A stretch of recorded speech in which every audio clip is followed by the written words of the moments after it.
The craziest thing is I don't think I've played this video game since middle school, and y'all are gonna like crucify me for this. I only played it for like 20-30 minutes with a friend, and that's it. And then I never played it again. If at any point I'm just not interested, I might stop and be like, okay, well, that's it. But let's see what we got. In the biggest social experiment in Minecraft history, I scattered 1,000 people across 2 massive islands to simulate a realistic civilization. Wait, like, what the fuck? Actual... The players Wait, they built a whole fucking city out here, dude. were given no help or guidance, and just like in real life, if you die, you remain dead forever.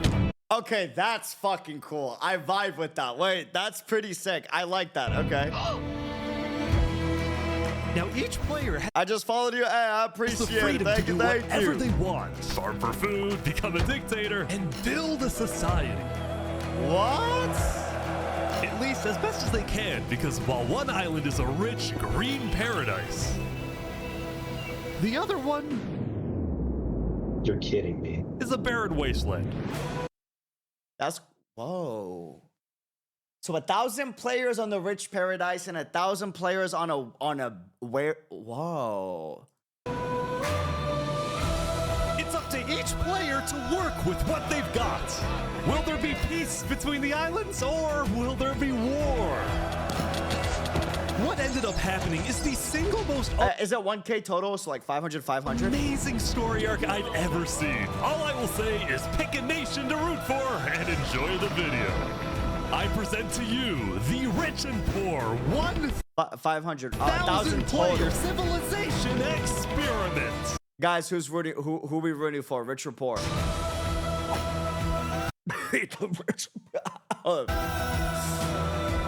Don't forget, if you want to participate in these videos, Eat the rich.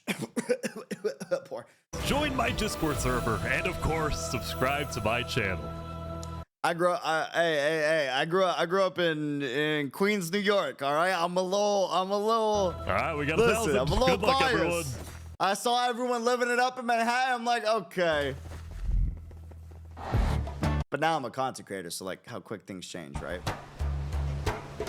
It was the beginning of day 1, and all 1,000 players began to explore their new homes. What is this place? Guys, place your bets. What the fuck is gonna happen on both islands?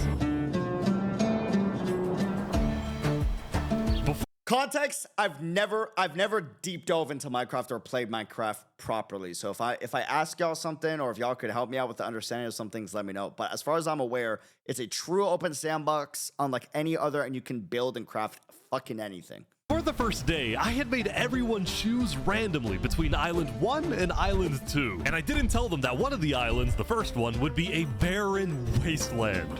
Hey, you guys having a good time? No.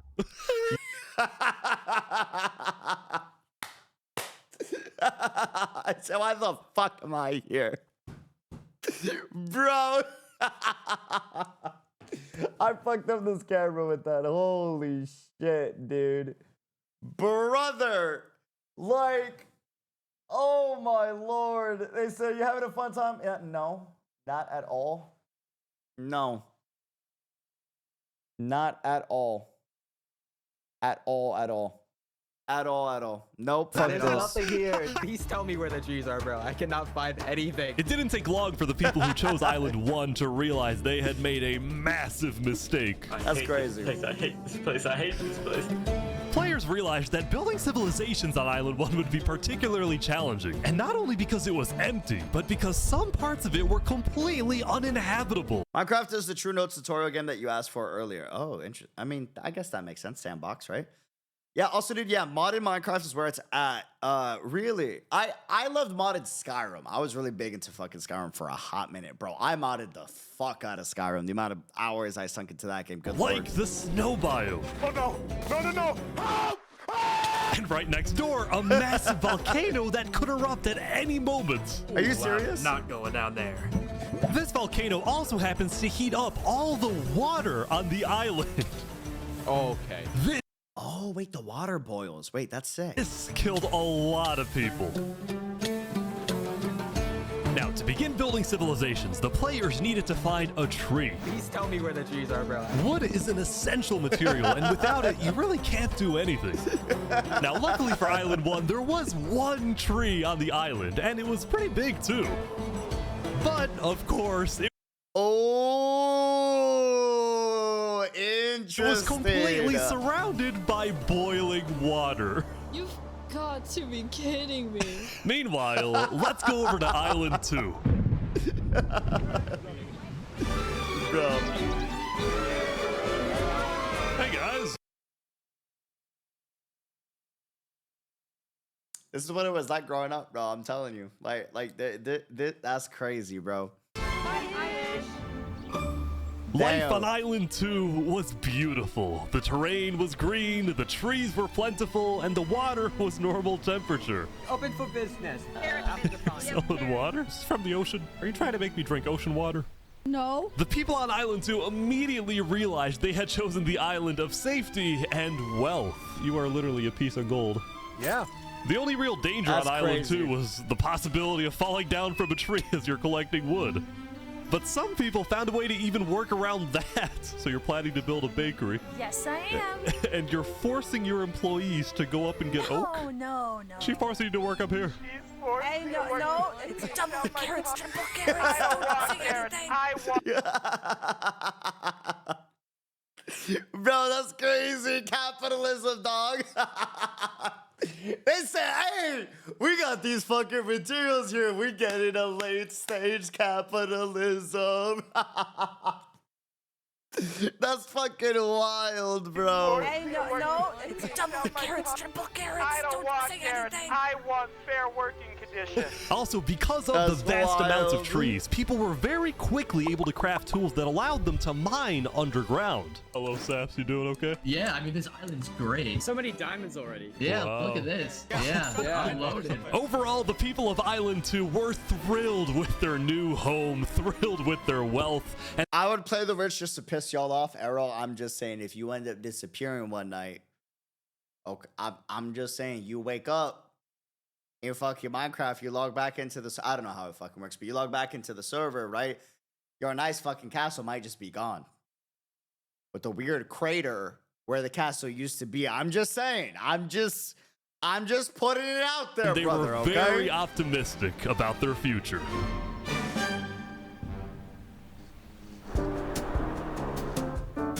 Put the real and unreal dreamer real quick for you, brother. At the end of the first day, players on Island 1 had finally reached the big tree. You realize how high up you are? Oh yeah, no, we're not scared. No? No pain, no gain. Island 1 was No pain, no gain. I love that.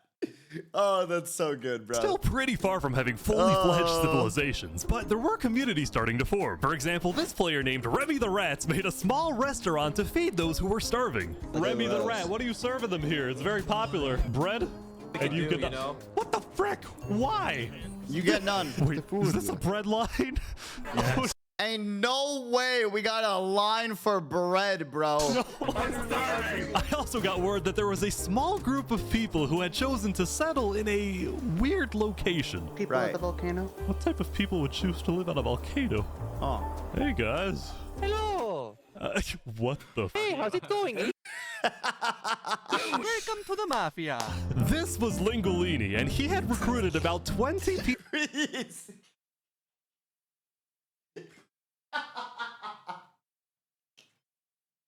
He said, welcome to the Mafia. It's crazy. Yo, Mario Mafia was not in my 2025 bingo book. What the hell? Holy shit. Dog. Hey guys. Hello. What the Hey, how's it going? Welcome to the Mafia. This was Lingolini, and he had recruited about 20 people to join his Italian mafia. His That's goals were very simple: crazy. make friends and get rich. Hold on, Ish, can we tell you a little secret? We found some netherite.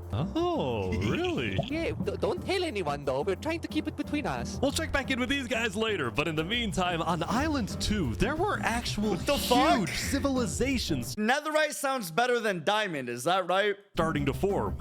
I don't care about power. I don't care about government. I just want to make a nice place for my people to live. This player named Aw, yo, call me Cass. Wait, maybe the rich aren't that bad after all. Hold on. Call Me Cass was the leader of about It's the highest gear, and they got Mario Mafia on the highest fucking gear. Oh, y'all better watch out, bro. 50 people in a nation she named the Cass I'm just saying, Bowser usually likes to fuck up shit at castles, and Netherite Mario coming for your ass. Like, Coalition. And a coalition it was of very different types of people, including pirates, bankers, Canadian cartels, bakery owners, Mario and their Mafia. employees. Want fair working conditions. How much even being paid to work up here? Paid? People are getting paid? Now,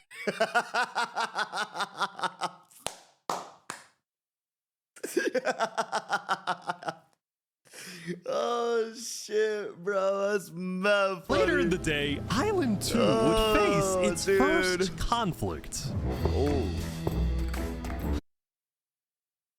that's so crazy. So the rich ran into a conflict before the poor, huh?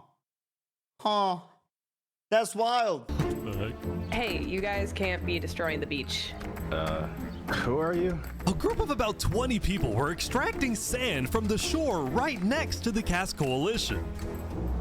Cass was obviously not happy about this, but these people didn't care because they were from a much bigger nation called the Commonwealth. Oh no, we got nations up in here already?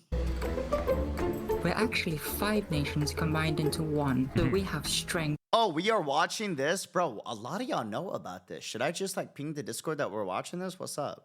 In numbers. The Commonwealth was a massive civilization that was formed on day 1 when 5 distinct groups were close enough to each other that they just decided to come together and Yeah, I'm sure that's gonna confuse every fucking person in the Discord that does not know what the video is about. unify under one nation. As a result, the Commonwealth had a government with 5 leaders at the top and over 150 Bro, can you imagine other people like me that have not gotten into Minecraft and they see that ping in the Discord and they're like, bro, what the fuck?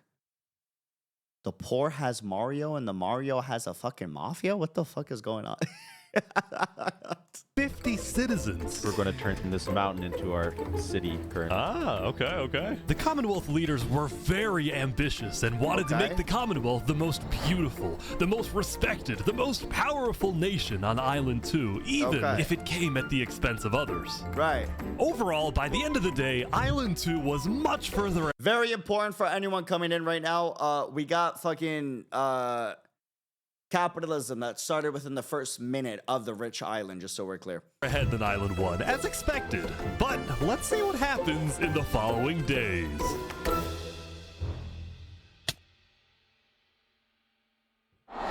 As players logged back in the next day, nobody was expecting that the beginning of day 2 would end up having one of the most consequential moments of the entire event. What's up, Cryo?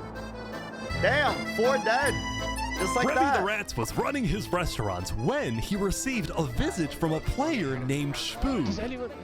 Knight, I need food, I'm dying. He said, bro. Oh, Spood. Well, yeah. We're dying out here. Your private bot. Oh, I need food. Oh, God, I'm too kind. I care about everyone else before myself. It's such a problem. Now, this player, Spood, was a First time catching the stream in a bit, and you need watching the ish vid. The stars have aligned. The ish vid? What is this vid? What? Wow. Also, Dorami. Your username is legendary. Welcome to the chat. rising leader on Island 1. He was known for always giving away his own food. But some people started to suspect that Spood's supposed generosity was merely a method to gain popularity, to further his political ambitions.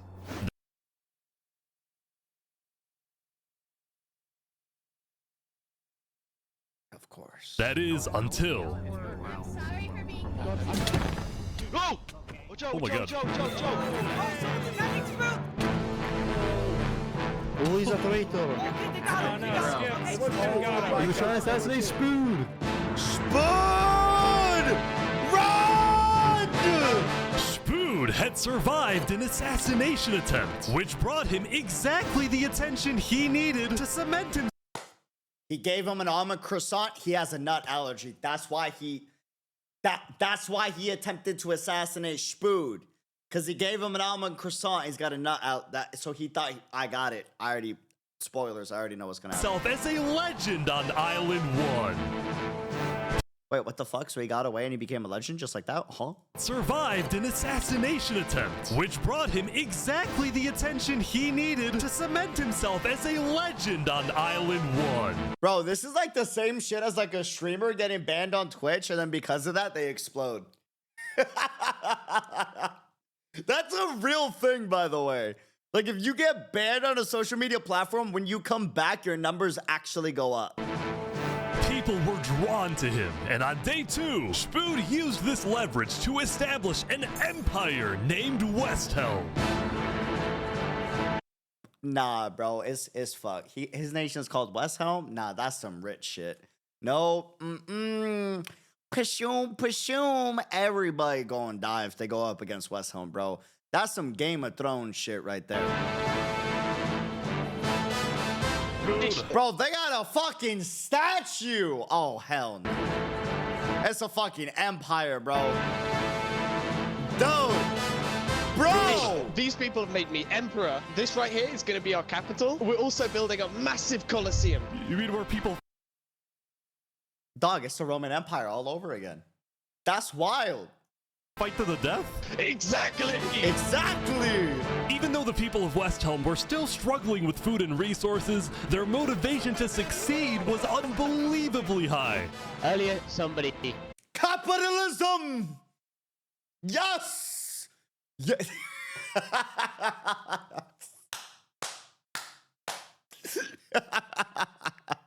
It's day 2, bro. We're 9 minutes in this fucking video, bro. Tried to take my life. Someone with this face. Yo, wait. Hold But on. now, he's dead. For the first... Wait, can you just take someone's head and just put it on a pike? What the fuck? You can do that in Minecraft? Yo, my bad. I was not familiar with this game. You can do that in Okay, wait. That's actually kind of fucking cool. Wait. I mean, not the fact that the dude's head is on a pike. That's kind of fucked up, right? I imagine that hurts. But that is cool that you could... Whoa. Tried to take my life. Someone with this face. But now, he's dead. And he was wearing his head too. Bro, that's crazy. That's like Game of Thrones Arya. You know what I mean? First time, it seemed like the people of Island 1 had hope. The Ballad of Emperor Spood. Nearly killed by some dude.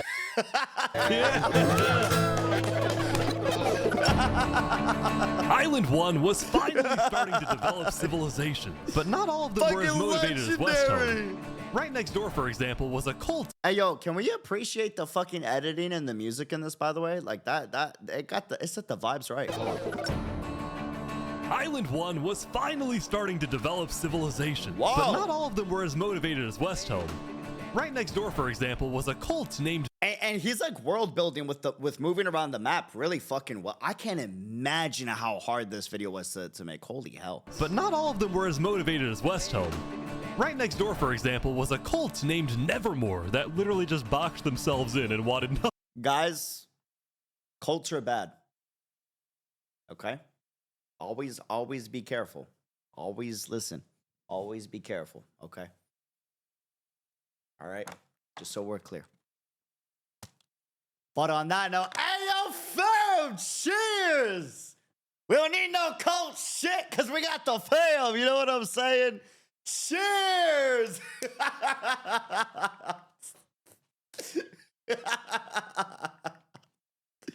Oh, man. Nothing to do with the rest of the world. Quoth the Raven, nevermore. And honestly, these guys weren't wrong to be pessimistic. See, some of the people who chose Island... Yeah, guys, we're not a cult. That's crazy. Honestly, these guys weren't wrong to be pessimistic. See, some of the people who chose Island 1 had secretly been hoping that when they finally make it underground, they would find troves of iron and diamonds. But instead, they only found a giant layer of lava that stemmed from the volcano and... Yo, what's the name of this creator? Real quick, I gotta subscribe to you because your content's actually kind of like wild. The effort in this is insane. But also, oh, that's what you meant by Ish video. His name is Ish. His name is Ish? His name is Ish.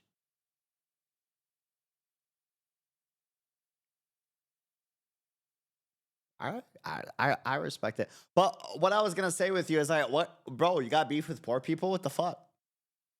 What? You could have just had him on a fucking wasteland, but why you gotta make everything so damn fucking, you know what I mean? Hostile. They're going underground and just finding lava's Covered wild the work. entire island. Hey, Axel, happy graduation. Cheers. Congrats. That's big, man. Cheers. Cheers. Have a good one. This Dude. lava layer ended up killing a lot of people. Right. That said, a lot of people weren't necessarily angry at the poor conditions themselves, but more so about the inequality between Island 1 and Island 2. See, even though the two islands had a border separating them, preventing anyone from crossing for now, rumors were spreading about the wealth and the amazing environment of Island 2. Because of this, some Because everyone knew when they were asked what island they wanted to go to, that there would be a different island. rumors were spreading about the wealth and the amazing environment of Island 2. Because of this, some people on Island 1 were starting to develop some feelings about the other island. Island 2 might be the better island, but we're the better people. Oh, in fact, artists on Island 1 were already making propaganda posters, some of which were rather concerning, including a few creators. Don't hog the resources because they will too. Look at that.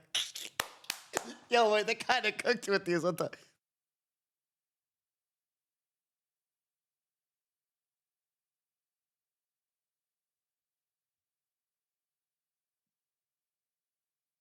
Yo, the Attack on Titan poster, that was kind of.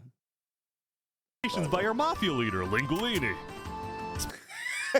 The mafia leader, bro. Speaking of Lingolini, there was some drama on the volcano on day 2. Okay. I just survived an assassination attempt. What? Whoa. Mamma mia, help me. I'm getting chased. Lego like He said, Mamma mia.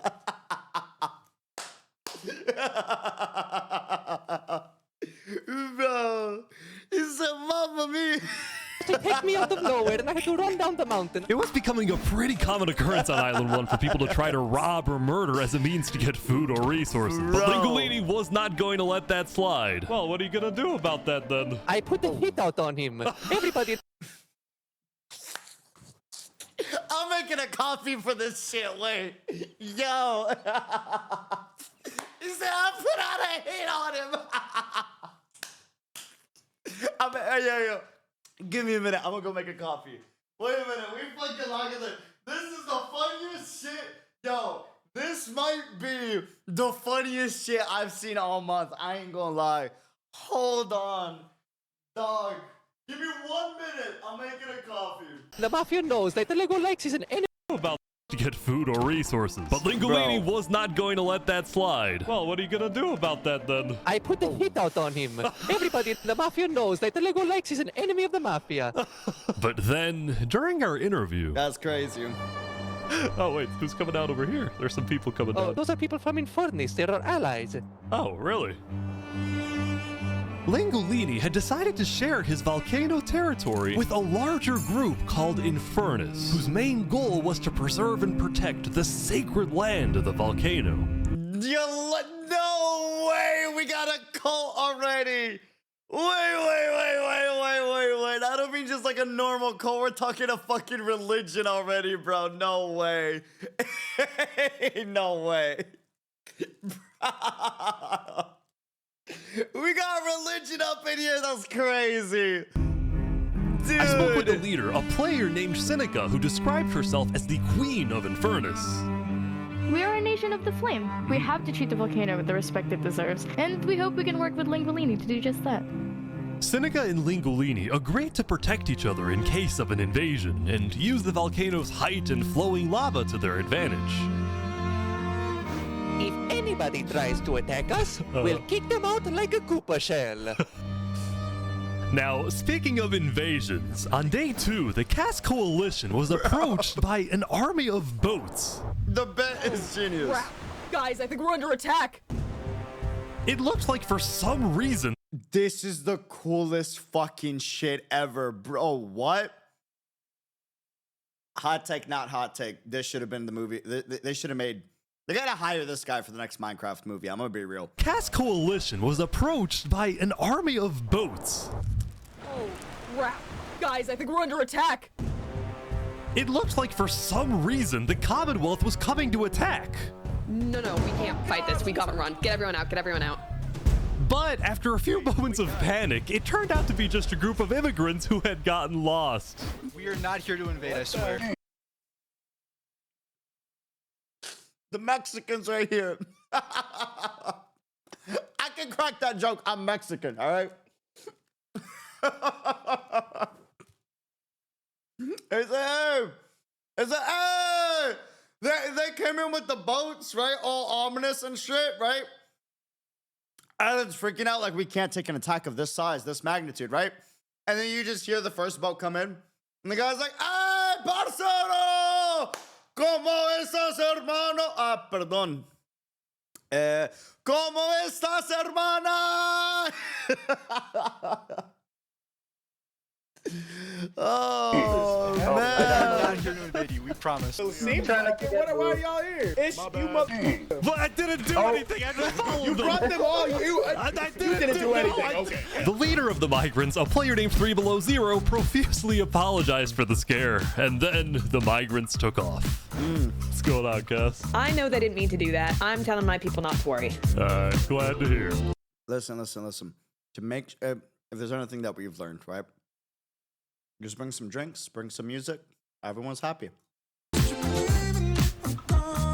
Music's a universal language.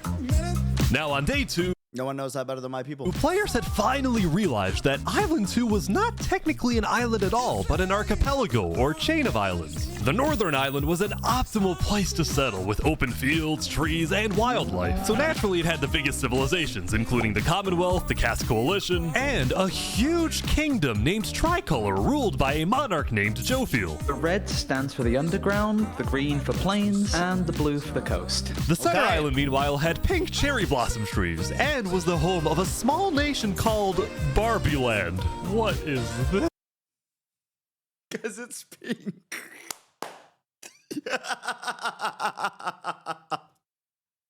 Because it's pink, bro. Yo, BBB, this is your home, man. Wait a minute. Oh, that's and crazy. Was the home of a small nation called Barbie Land. What is this? Life in plastic? Oh, God. Life in plastic. It's fantastic. It's fantastic. And lastly, the southern island was big, but also extremely dense, flooded with jungles and swamps. As a result, nobody really wanted to stay there, although I did find one person. Saps, what is this? Can't you tell? This is my vacation home. How's this a vacation home? I don't see any lawn chairs or furniture. There's no roof. Hold your horses there, cowboy. It's not done yet. Saps was one of the few players who chose not to join any civilizations because he didn't want to get dragged into politics and drama. Still, he made lots of friends across Island. Based. That's my what Saps? That's my goat. That's my goat. That would be me, bro. I'd be like, hey, it's but party at my house every night though. You listen. I'm not looking into politics. I ain't about any of that. But party at my place every night. Hey, you bring the drinks, you bring the music, and we get it going. You know what I mean? Like bro, smart. Because he didn't want to get I like Saps. Saps is my goat. Dragged into politics and drama. Still, he made lots of friends across Island too. His best friend Flux actually being the second in command of the migrant group. Speaking.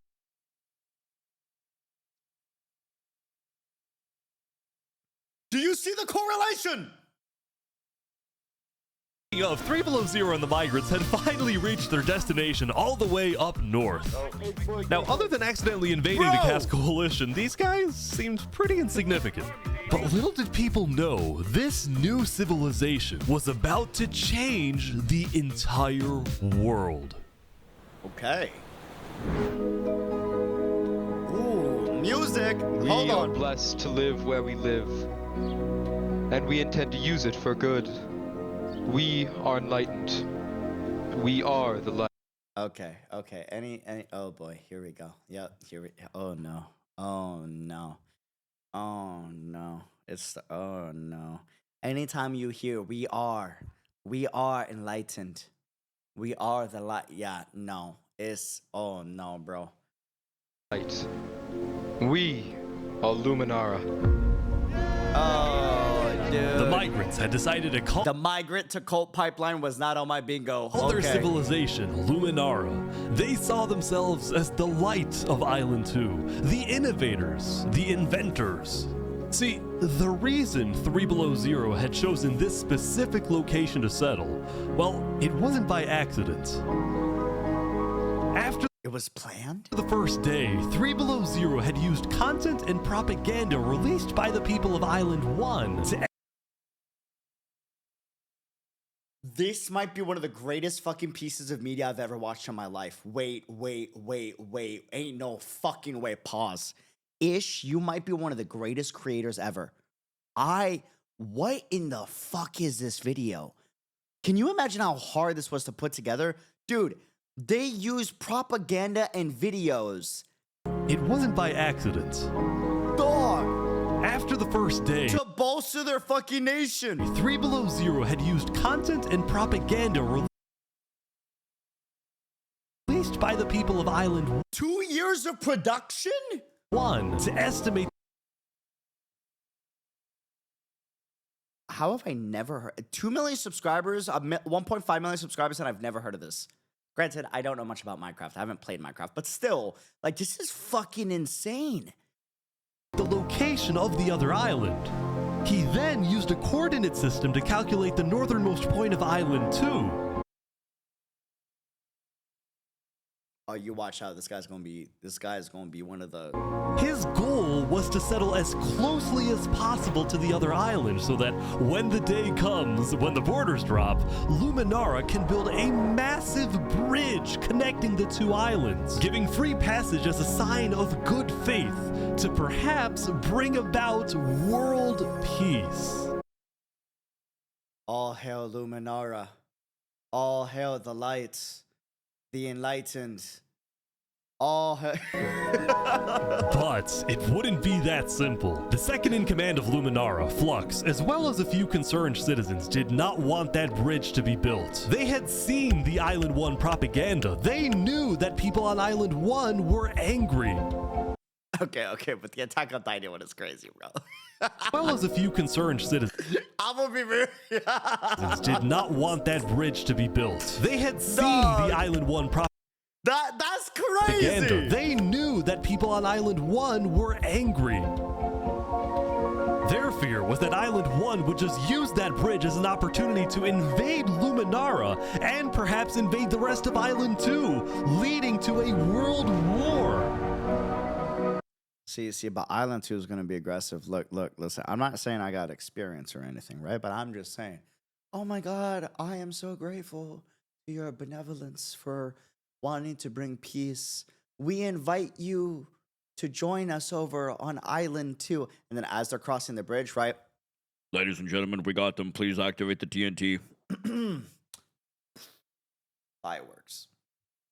Knock out most of their forces. You know what I'm saying? Knock out most of their forces. And then attack by sea.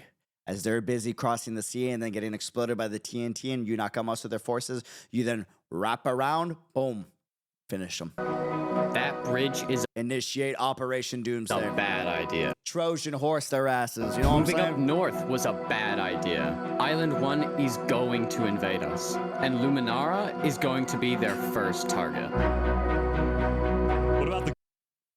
I mean, Fluxian is being, you know... Goal world. I do feel bad, though, because they seem like nice people, you know? World peace. Peace. I respect our leader's goal, but he's dead wrong.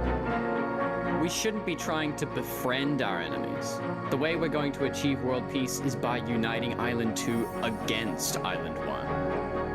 What if 3 Below Zero says no? What if they finish the bridge? Well, then at least they'll know I tried to warn them when Island 1 comes and kills us all.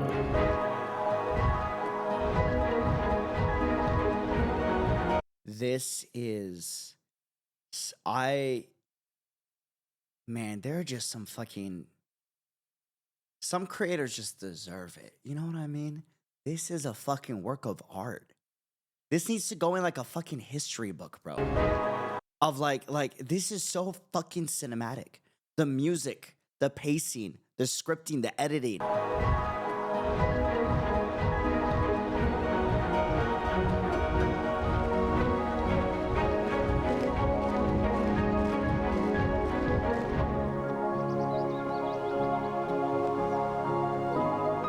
2 came to an end, tensions were rising, both within nations and between islands, leaving people worried about what's going to happen next. Remember, Island 1 has Mafia Mario. He's talking about a fucking netherite, real. Back on Island 1, I was watching a small group of pirates who called themselves Al-Karasina. Al-Karasina, these are my fucking people. Hey, what's up? Al-Karasina! Watching a small group of pirates who called themselves Al-Karasina. And they're pirates too? Hey, sign me the fuck up. That's my people. Hey, sign me the fuck up. That's my people. That's where I'm at. That's where I'm at. Hey, if I ain't partying every day on my own little island, I'm with the pirates, bro. Sign me the fuck up. We're the I'm gonna see that, my Now, friend. if you look closely, there was a person Bienvenido, parcero. ¿Cómo of andas? interest hanging around with the pirates. Dame un tinto, por favor. Picked me out of nowhere and I had to run down the mountain. Well, what are you gonna do about that then? I put the hit out on him. So to be clear, Legolex had a bounty on his head, and he was hanging around pirates. You could probably guess how this ends. Yo, Lego's out.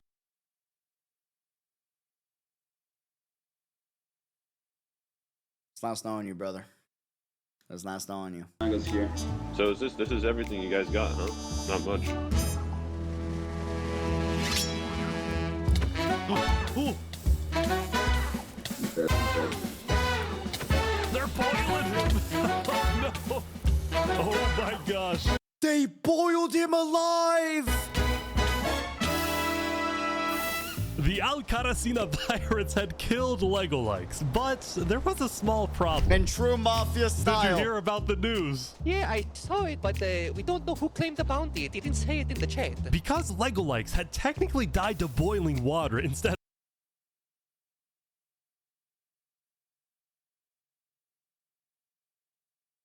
Nobody gets the fucking bounty. No. Mamma mia. The player. Lingolini didn't La policia. know who actually killed him. But fortunately for the pirates, when a player dies, the dead player drops their own head, which the pirates believed would be the proof they needed to collect their bounty later today. So you're expecting a payment later? Yes. All right. Well, I'll go. I'll go. You guys let me talk. By day 3, players. He said, "Fuck you guys, let me talk." You guys let me talk.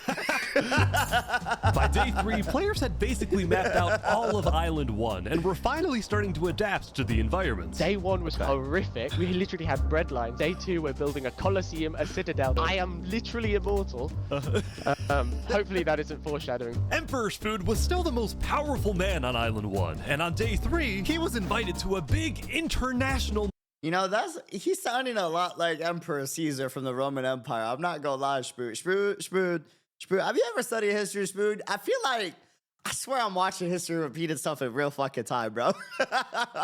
Meeting hosted by a charity group called Caesar thought the same thing back in the day, brother. I mean, We invited you here mainly to discuss plans in case the volcano erupts. What are your individual plans? A large bunker underground. Just not using flammable materials. We don't have any real plan, you know. What? You don't have plans? If that volcano erupts, you deserve to die. damn, the Emperor has spoken. Wow, that's crazy. You don't have plans? If that volcano erupts, you deserve to die. God damn, bro. Okay. Emperor Spood had come in with good intentions, but it was there that he learned that he hates meetings. I'm gonna go there. When Emperor Spood left, the other leaders were unsettled. Did you notice how like Spood used to be the people's people? Spood was the guy. You know what I'm saying? Like he used to help out bread to the hungry, the struggling, you know? He was one with everyone, and now he's like, you know what? I'm out of here. Power's got into his head. Was this guy really the figurehead of Island 1? Okay, we need a better representative. Then, basically right on cue. Elysium diplomats follow me. Bodyguards. Sorry guys, sorry, I'm late.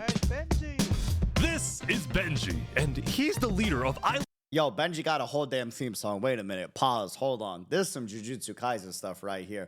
It's like when Gojo pops up and the music plays and you're like, oh, he's the fucking guy. Like, you just know. You know what I mean? Bro got a whole damn soundtrack. Sorry, I'm late. But I don't need to know anything about him. I know he's the fucking guy with the soundtrack. Sorry, guys. Sorry, I'm late. This is Benji. Benji! And he's the leader of Island 1's second biggest civilization, called Elysium. See, he comes from Elysium. I told y'all. Like, dog. Elysium realm, you know what I'm saying? Flame chasers, Honkai Impact. On That's day crazy. 2, Benji had discovered that toward the outer edges of the island, away from the volcano, the water isn't boiling hot anymore.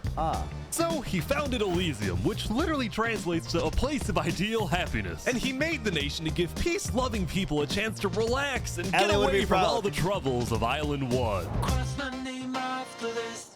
This is without rhyme or reason. Look at these Elysium guys swimming in the water. We were hoping that Lord Ish could summon a single mushroom cow. All right, if anyone drops a pufferfish in the next 60 seconds, I'll do it. What do I have to do? What do I have to do? We need a pufferfish. Quick. All right.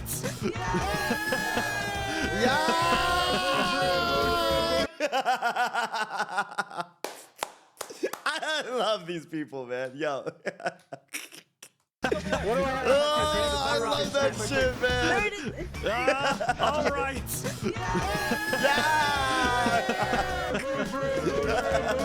We can kill it for leather! Now, back at the Blue Cross, Benji and the other leaders That guy discussed said the no. possibility of creating a full Island 1 alliance. All the leaders at the meeting, including Westhelm's representatives, believed that given the harsh conditions of Island 1, an island-wide alliance could be a game changer. But first, Before we make this official, we have to convince everyone else to join. see, there were a few civilizations not present at the meeting, and to complete the full Island 1 alliance, the Blue Cross would have to go out and get them all on board. First was the Alcaracina Pirates, who coincidentally happened to pass by the meeting as it was happening. Hey, guys. Hello. They were... That would be my ass, bro.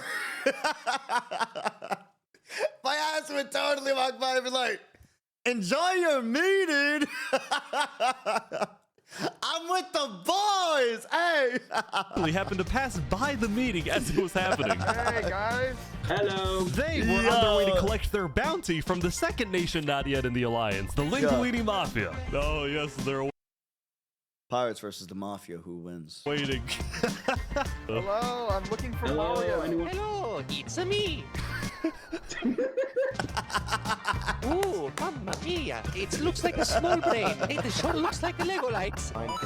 Meanwhile, the Nevermore cult would probably be a little bit more difficult to convince, but the Blue Cross said they'd try anyway. Now, as for the fourth and final nation, well, it was a bit of a mysterious group. I'm sorry, what in the Game of Thrones? Now, as for the fourth and final nation, what the well, it was a bit of a mysterious I checked on my coffee several times. Watched. Hey, I'm glad y'all vibing with this video the way that I am, man. I really do appreciate it. group. Their civilization was down south, and they were very isolated and secretive. They were also rumored to have an extremely strict government, but also a large amount of very skilled fighters. As a result, people were kind of scared to approach them, but they knew they had to. Bro, this is like Wakanda, bro. They got like the I forgot their name. You know what I mean? The you know? Eventually to complete the Halo ODST squad. Cross Alliance. They knew that if this alliance works out, it wouldn't matter that they all lived on the poor island. All of a sudden, out of nowhere, the most powerful force in the world would become Island 1. At first, Island 1 was supposed to lose, but now they were on the verge of turning their lives around completely.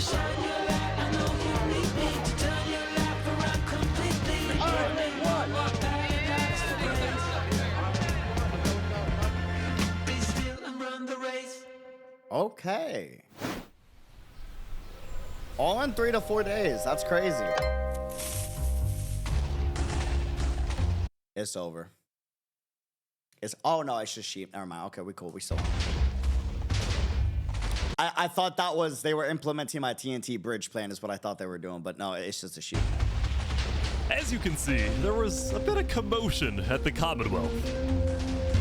They had just exploded their own land because of a miscommunication. What happened was one of the 5 leaders, Coraline, got the idea that the Commonwealth was planning to move east. So she started telling everyone to move. Thus, believing that they wouldn't need their old land anymore, one of the citizens just decided to blow it up. Ain't no fucking way. Hey, listen, I want to hear nothing. I want to hear nothing. Boss lady said we moving, so we gotta get rid of the old. We gotta get rid of the evidence, okay? We got. Don't argue with me. You want to argue with me? Argue with the boss lady, okay? Blow it all up. Blow. I thought we were moving. What? We're not moving. I'm surrounded by idiots. Overall, the Commonwealth was having trouble getting anything done because the 5 leaders were constantly fighting over power. See, there were 5 leaders, each with 1 vote. But because they were originally 5 separate nations, each with a differing amount of citizens, should the smallest faction's vote have the same weight as the biggest faction's vote? It's just ridiculous that Armin's vote is worth the same as mine. I mean, I need about 50 people, and he has barely 5. Because of all the fighting and disarray, Commonwealth citizens started moving to other nations like the Cass Coalition. Cass's style of governing, letting people do whatever they want, was making her very popular with her people. Based, I would do the same. I've been with Cass since pretty much the beginning, and she's established a democracy, a true one. Focused on like letting everybody do their thing. But at the same time, the lack of any regulations had some unintended consequences, like players making strange and ugly buildings. So to solve this, Cass hired a building inspector. I have placed a lot of foundation for a glorious city, basically made out of stone. That way no one can burn us down. However, the building inspector did get a little power hungry. What's going on here? He said he's gonna demolish my house because it's not up to building code. Because it's not up to code. So then, citizens took matters into their own hands. I'm about to become friends with Mario. Can you take care of a little building inspector real quick? I'm just. You want a free monthly pass in your gacha game? Hey, bro, you just take care of that building inspector, and I got you, okay? What? Anyway, on day 3, the biggest nations on Island 2 were still the Commonwealth, the Cass Coalition, and Tricolor. Adios! That's gotta Tricolor hurt, was bro. a medieval civilization separated into 3 regions, one of them being an underground city. Oh my gosh. This is big. Yeah. People didn't really know that much about Jofiel and Tricolor because they tended to be more private. Jofiel was more interested in building up Tricolor rather than doing outside diplomacy. But people would still come to Jofiel with all the political news of Island 2. I am so tired of the politics already. People are concerned with Hyperion trying to colonize them. Oh my god. Now, this particular rumor about a group named Hyperion colonizing people happened to be false. Hyperion was just a small town led by a player named Alkaline, and it was actually the only nation other than Luminara that directly bordered the ocean next to Island 1. Okay. That said, the rumor that Island 1 was uniting was true, which got some people worried, especially the 2 border states. So Jofiel invited over all the major leaders and diplomats of Island 2 for an emergency meeting. The only leader who declined was 3 Below Zero because he was busy building the Luminara bridge. So he sent in his place his second in command, Flux. Flux, what's your plan here? I don't care what 3 Below Zero says, we need to make sure everyone unites against Island 1. Good luck, sir. And because this meeting was the most important event yet on Island 2, Jofiel invited a neutral mediator, someone who could lead the meeting in a fair manner and wasn't a part of any nation. Saps, where are you going? Apparently they're making me lead the meeting with all the Island 2 leaders. You sound very excited about it. Oh no, I'm not excited. I'm terrified. I'm accidentally gonna cause a war. Your boy Saps! Alright, I think everyone's here. Welcome. Well, we at the great and mighty Commonwealth are looking forward to a productive conversation. Thanks, it's great. So, as the president of Epirion, I'm actually really worried about our town, which is why I'm proposing we all join a defense pact. If one of us gets attacked, all of us are under attack. Here. I can agree. Yeah, I like that. That's good. That's a good start, but if Island 1 attacks, say, Luminara, well, by the time you can even arrive to defend us, everyone at Luminara will already be dead. Which is why I think we need to focus our efforts on preventing an attack in the first place. An attack is inevitable. I'm just saying. Hold on, Flux. Let Jovial finish. Island 1 is starving. They're not going to attack us. They have bigger problems. And imagine for a second how quickly we could change their hearts and minds if, instead of treating them as an enemy, we send them aid. These, where have I heard this before? I'm just saying. I feel like this sounds. I swear.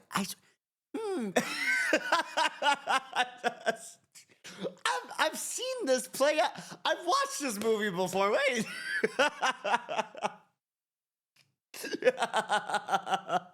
Wait, I know how this goes, bro. Hold on. I think Joe feels. That's. Right. We do the defense pact, but we also send aid to I've played Island these games 1. before. Basically, we're ready for an attack, but we try our best to prevent it. I'm on board with that. I can agree to that. The Commonwealth agrees. Guys, no, this is ridiculous. Island 1 is I clocked it since the beginning. Flux is our little extremist right there, bro. literally making propaganda saying death to Island 2. They're I mean, he is cooking a little bit there. jealous that we live. The Attack on Titan, guys, listen, I'm just saying, if I see someone make an Attack on Titan poster, I guess mine, my ass gonna be a little scared, all right? Like, in fairness, that he's got a point there, all right? Paradise, and they're gonna invade us no matter what. And you want to send aid to them? Guess what? They're gonna take whatever you send them, food, armor, weapons, and they're gonna use all of that against us.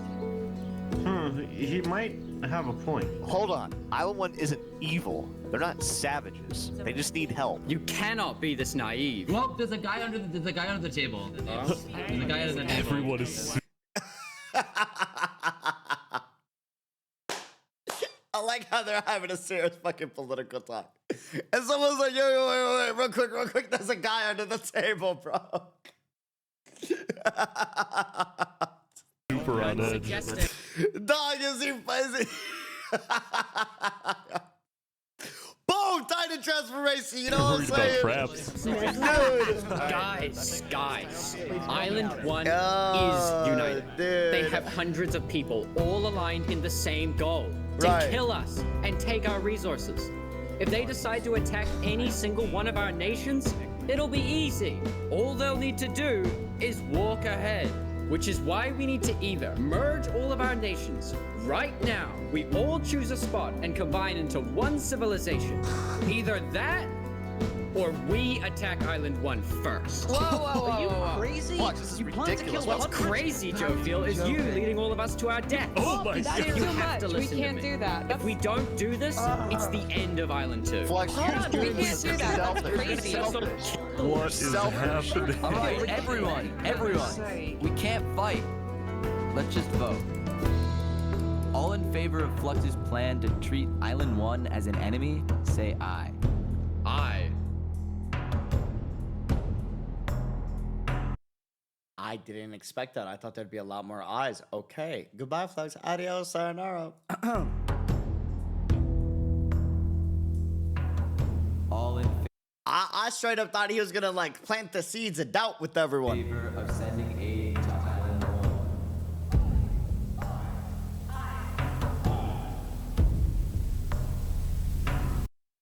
Oh, no, bro, this is how villains are made, bro. No, nah. You see the eyes, dog. Oh no, bro.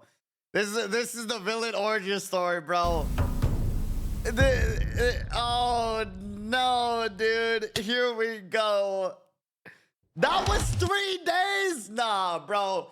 They get more action in 3 days than the world gets in 100 years. Good lord, dude. Meanwhile, at Westhelm, Yo, we should just have fucking Minecraft simulate wars instead of sending real people to do it. I'm just saying. into And then, like, if it don't go well, it's like, hey, okay, you won is cool. something interesting. You know what I mean? Our next song is called Bro, the storytelling, the music, and the editing of this is fucking amazing, dude. Island 1. Oh. Yes. Meanwhile, music. At Westhelm, I ran into something interesting. Our next song is called Island 1. Oh my god. So you remember this guy? The Ballad of Emperor. Well, he had he started up fucking music.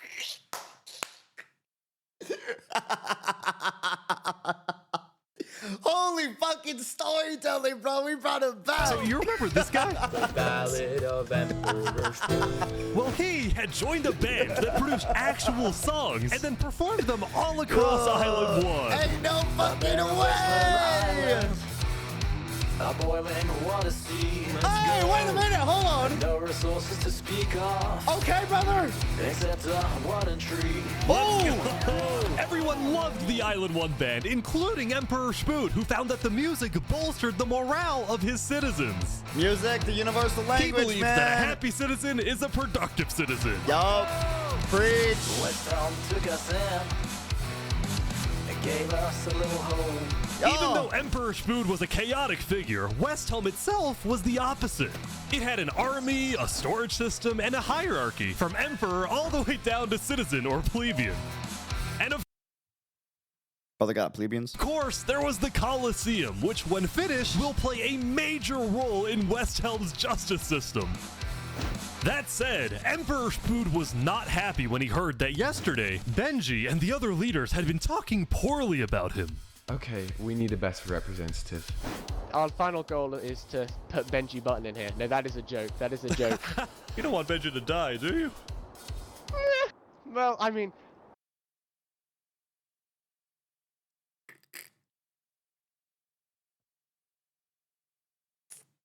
Damn. Bro, I swear I've seen the Roman Empire replay out. That's crazy. Benji and the other leaders were concerned that Emperor Spood is unstable and may one day try to take over the entire island. And their concerns only grew when Spood was caught listening to Napoleon on Spotify. But they...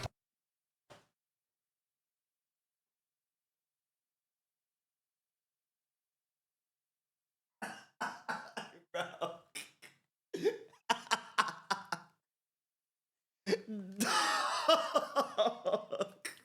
Brother. Ain't no way. Only grew when Spood was caught listening to Napoleon on Spotify. That's fucking But wild. they also knew that if Island 2 were to ever attack, they needed Spood on their side. So they didn't know what to do. Island 1, well, here we are. I just want to say, thank you, Spood, for all your support. You're welcome. I'm the best. Glory to Westhelm. I swear I saw this in fucking Gladiator, bro, with Caesar's like funding the entertainment industry in fucking Rome, bro. This is literally well, here we dude. I just want to say thank you, Spood, for all your support. You're welcome. I'm the best. Glory to Westhelm.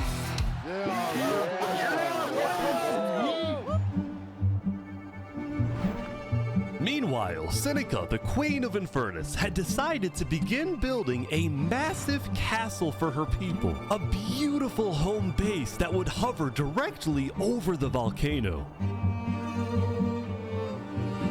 It would be so fucking funny if this volcano erupts and they're the first people to go. And it's the people that believe in the sacred mountain. Yesterday at the Island 1 meeting, a lot of leaders expressed worries about rumors that the volcano may erupt, and they talked about how they would each take different precautions. Everyone believed that the volcano was dangerous, except for Seneca, who had decided to take the opposite approach. It's all just paranoia. If we really value the volcano, we need to have faith it won't erupt. Right. The main goal of Infernus as a civilization was to preserve the sacred land of the volcano. So what better way to show faith and demonstrate loyalty than to make your home right above it? Lingolini, meanwhile, decided to make his home underground within the volcano. Totally.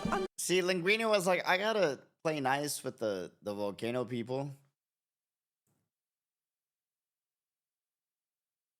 So I'm gonna be smart and just be underground rather than where the volcano is gonna erupt. Underground, like a Goombas. Lingolini's main goal was to get rich, and having direct access to iron and gold was one reason for him and the Mafia to live Wait, there. boss, that's literally just Pompeii, but you're so wasn't right. the main reason. Remember this interaction from day one? Can we tell you a little secret? We found some netherite. Oh, really? Scattered throughout the volcano were pieces of netherite, the rarest and most powerful mineral in all of Minecraft. Not even Island 2 had netherite. It was the single secret advantage that Island 1 had. And the only ones who knew about it were the Lingolini Mafia and Infernace. Oh, shit! Plot twist! Holy fuck, what a bomb! Okay, can someone explain to me how crazy netherite is? So netherite is like the highest fucking... what can you make with netherite? Why is it so fucking insane? Like, what's the context with it? Because I don't fucking... It's stupid. It's hard to get. Armor, weapon, tools. Netherite can only be found in the nether hell. Oh, shit. Okay. Like, literal hell. Damn. And like, besides mods, that's the hardest it gets, right? Stronger than diamond, it doesn't burn in lava. Oh, fuck. Okay. Now, so the fact that it's there is insane, and you need 4 nodes to craft 1 ingot, and they spawn like twice per 1,000 blocks, if not less. What the fuck? Even though Infernace didn't exactly like... That's a goddamn bomb, bro. This just became like fucking vibranium, but for Island 1. Like how Lingolini was desecrating what they consider to be sacred land, they made a deal with him. The Mafia can keep mining so long as they provide Infernace with some of the minerals they find. But Lingolini was unsatisfied. They want to use us. They want cheap labor. I'm not giving them anything. Lingolini didn't like how Infernace was basically forcing the Mafia to mine for them with nothing in return. So he secretly instructed everyone in the Mafia not to give Infernace anything.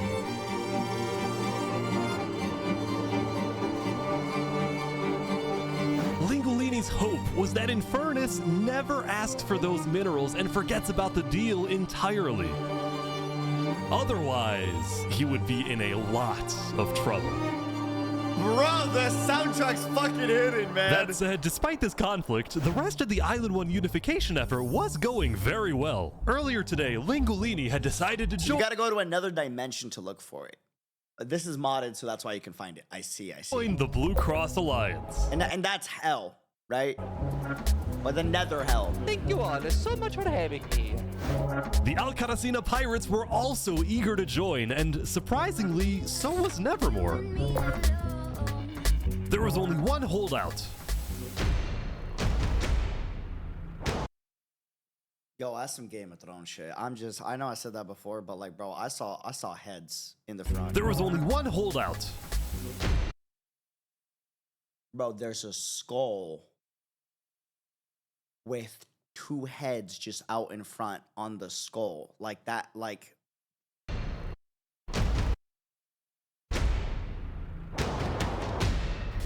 Bro. This mysterious civilization was called the Covenant, and it was ruled by a dictator named... Nah, they're called the Covenant, bro. Nope. Turntap. How are you elected exactly? By a vote of the people? Nope. No. Or the vote of yourself? Elected? Turntap wasn't sure about joining the Island 1 Alliance because the people of the Covenant were generally skeptical of outsiders. They only took pride in their own nation, especially in their army, which was composed of really good PvPers who weren't above using torture to get their way. Are they drowning this guy? He's gonna die. Now, I felt a little bad for this player, so I threatened the Covenant. Covenant uses water torture. I'm reporting this to Sidefall News. No, don't go to side.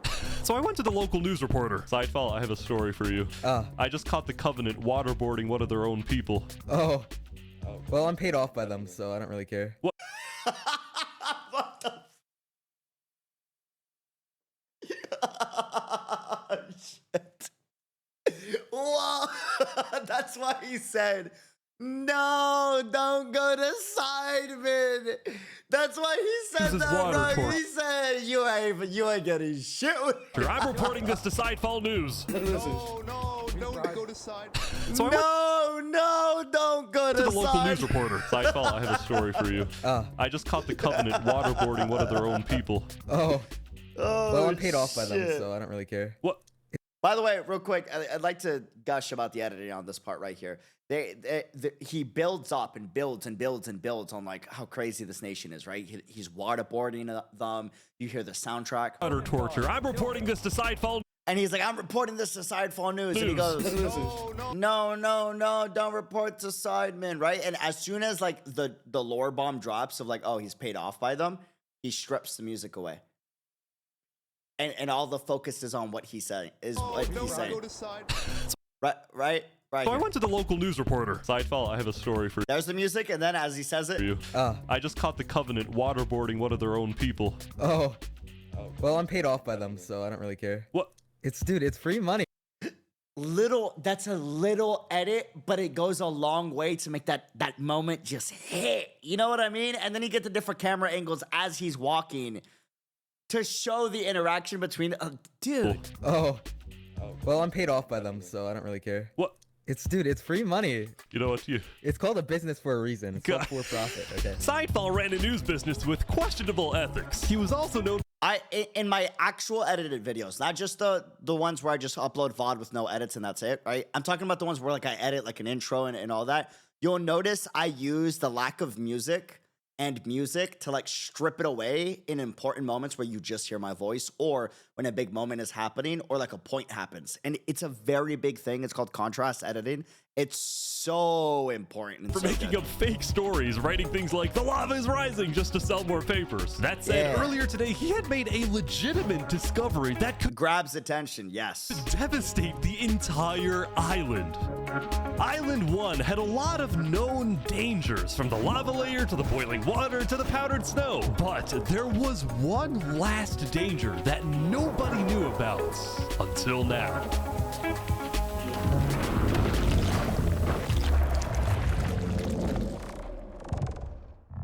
What the fuck? Wardens, why are you guys all screaming wardens? Here comes a warden. Oh fuck. What's a warden? Shit. Nah. What the fuck? Fuck that. Whoa. What's a warden? They are annoying. The devil, my worst nightmare. Wardens hate sound and are very hard to kill. Immortal mass of murder. Meanwhile, they're borderline invincible. Literally the strongest thing in Minecraft. Even netherite can't protect you from a ward. What the fuck? The people of very sensitive to sound. Oh, they're like those sound monsters in that one horror movie. Island 2 had spent the day building their civilizations and having a good time.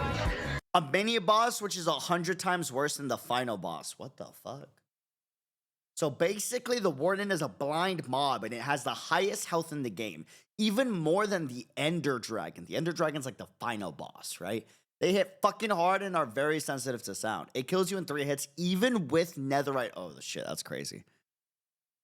They send sound beams at you through blocks and almost instant kills. Bro, what the fuck?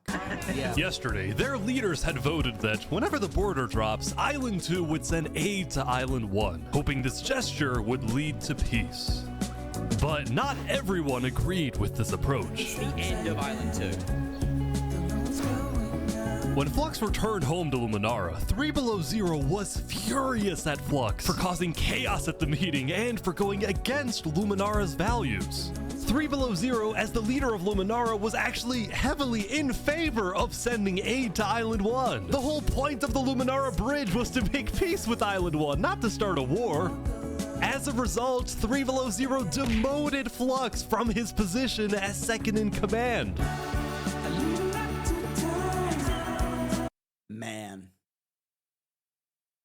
Man. As second in command. Man, that's some real shit, bro. Man. Villain arc begins, bro. I spoke with Legacy, a citizen of Luminara. Yeah, Flux has been gone all day. People here don't really like him anymore. Flux and his crew had spent the day building a secret bunker under the ocean, a place for... No, this is I've seen this movie before, dude. No, this is the start, dude. This is like when Doofenshmirtz was betrayed by Perry the Platypus. You know what I mean? Like they were always against each other, but there was like this kinship between Perry the Platypus and Doofenshmirtz, right? Until Perry the Platypus stopped showing up, and then like Doofenshmirtz like snapped. You know what I mean? Them to hide if Island 1 attacks. And then Flux spent the rest of the day helping his best friend Saps finish building his home.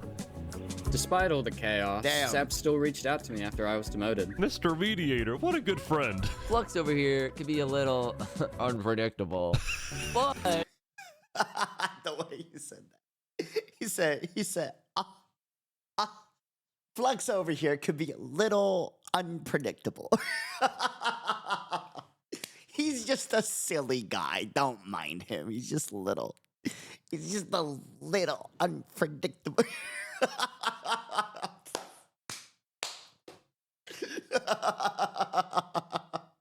He's just a little guy. Don't mind. He's a little goofy goober, bro. He's my friend. And I know he genuinely wants the best That's for us. wild, Even though bro. Flux was much more ambitious than Saps, these two had become very good friends. So many diamonds already. Yeah, Wow. look at this. Yeah. Unloaded. But just as day 4 was about to come to a peaceful end, something happened that would change the course of Island 2 forever. Okay. Oh no. Oh no. What is this? Why is it so quiet? Jophiel, the leader of one of Island 2's largest civilizations, was walking across Tricolor with her second in command, Seraphim. Bro, not the GTA 5 map. Zoom in, dude.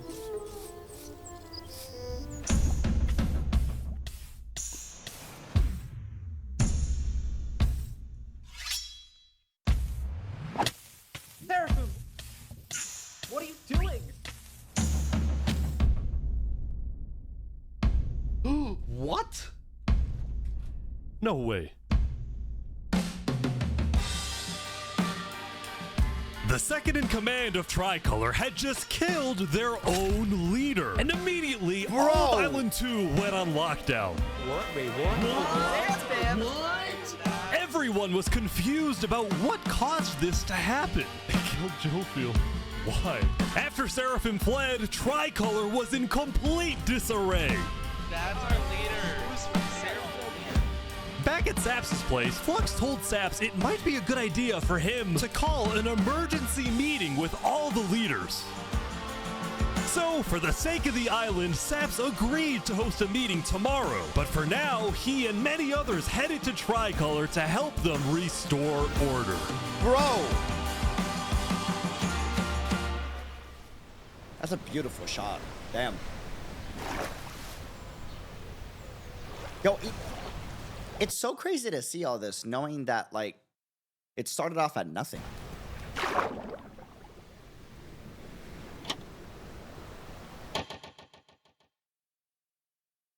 Day 5. Now, Island 2 wasn't the only place that would face tragedy. Oh, what? The leader of the Alcaracina Pirates, Noble Bucket, died very suddenly. Alright, they sent me the footage of what happened. Oh no. He doesn't know the lava layer's there. Whoa! No. I think I'm dead. I think I'm dead. I think I'm... Oh my god. With world leaders dying left and right, the media had plenty to report on. The most trusted news company was from Elysium, called Daybreak Media. We're number one because we actually report the truth, unlike that bozo sidefall. And later into day 5, the news would get even crazier. For purposes of unity, the Covenant had finally decided to join the Blue Cross Alliance, thus successfully uniting the entirety of Island 1. But right away, the strength of this alliance would be tested. Earlier, a citizen of Infernace had accidentally told someone outside of Infernace that there was netherite in the volcano, and this news spread all across the island. Somebody leaked? This was a disaster for Infernace and the Linguini Mafia, who had been trying to keep the existence of netherites to themselves. Snitch, bro. Immediately after hearing about the netherite, snitches go stitches. The Covenant sent a mining expedition into the volcano without telling Infernace. And lo and behold, they confirmed there was netherite.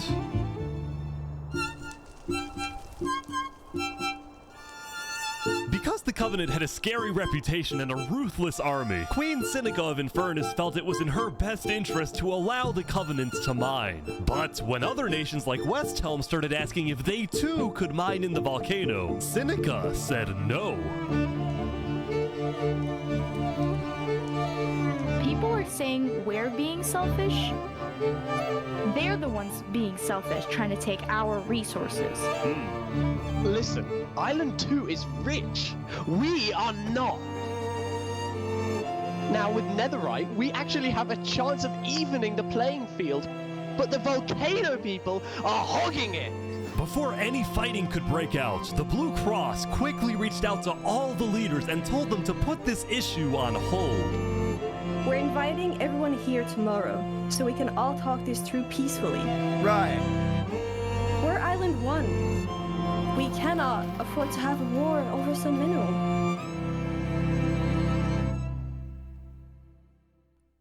Meanwhile, Island 2 was still processing the death of Jophiel. Even though I was just a farmer, you know, you still made me feel important. Saps would invite all the leaders for a meeting later so they could coordinate a hunt for Seraphim and discuss their plans for when the border inevitably drops. Now, after Jophiel's death, Tricolor had lost a lot of its power, which left the island with really one dominant nation, the Commonwealth. But remember from day 3 how the 5 Commonwealth leaders were in constant fights with each other? It is ridiculous that Almond's vote is worth the same as mine. Well, this all came to a head on day 5 when one of the leaders was caught plotting to take control of the entire Commonwealth. Oh boy, and his name was Wolfram. It's always a Wolfram. So another Commonwealth leader then paid an assassin to, well... That's crazy, dude. Oh my god! Brother! Oh my god! Wolfram's dead. What? We just witnessed murder! After this, people from the Commonwealth lost even more faith in their governments. That's wild! This Commonwealth citizen went to the original Holy Grail War! The Caste Coalition to complain to Caste directly. I got information that there might be netherite on the other island. My leadership said, quote, netherite is useless. Netherite is, of course, not useless. I think that's a foolish statement. As the Commonwealth erupted, the Caste Coalition thrived.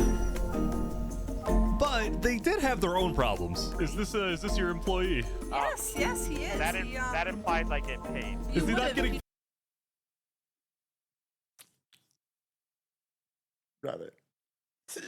Skipped out on work. You hear this woman? Probably Earlier, What Daddy had ditched work to attend a party in Barbieland. So as punishment, his employers forced him to... Yo, real talk, I go to Barbieland too. I get it. his wife and I understand, brother. I down get one it. of the tallest trees in the Caste Coalition. He's asking for help.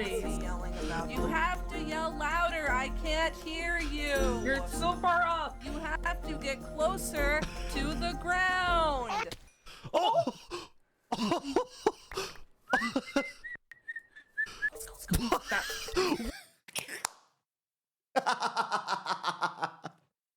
He said, let's go, let's go, let's go, let's go.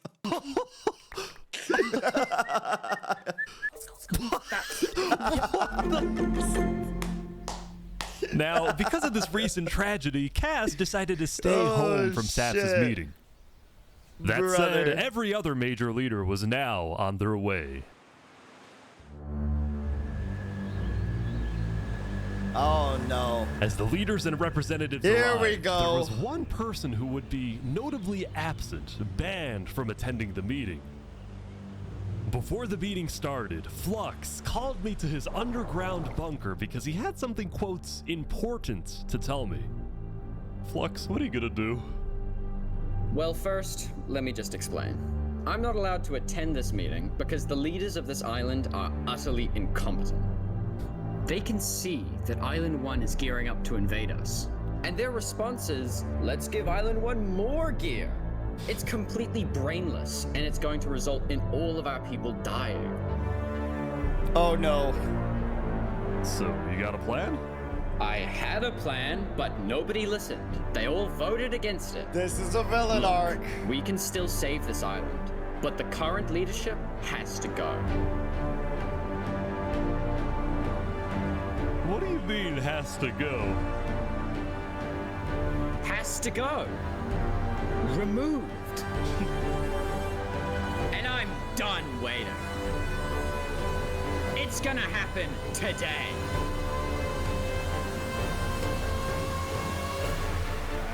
Alright, leaders, welcome. Thank you all for coming. We have a lot of very important stuff to talk about. You know, during the first meeting, there was one person there who actually understood what I was saying. Seraphim reached out to me, asked me if they could help in any way. I told Seraphim to kill Joe. It's always a Seraphim. What? And today. Oh shit! Oh shit! I told Seraphim to kill Joe. It would be a Seraphim. What? And today, we will finish the job! Bro! The meeting's happening because of him! So, Sarah.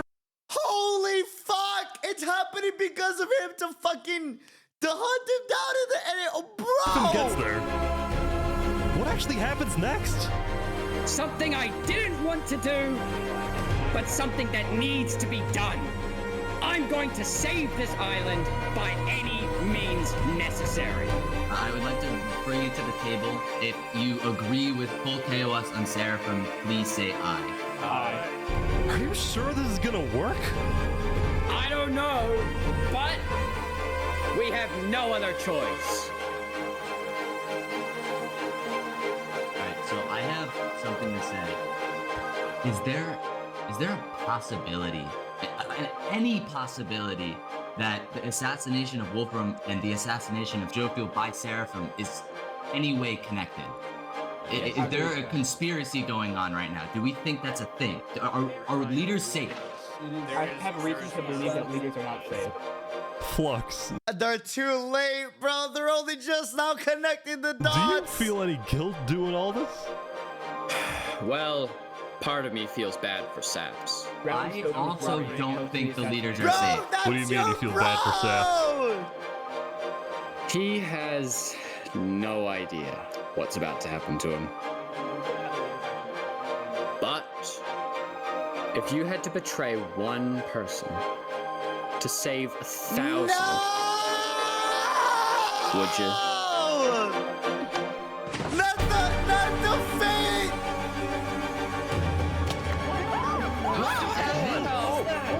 What just happened? What happened? I didn't do that. Oh my god!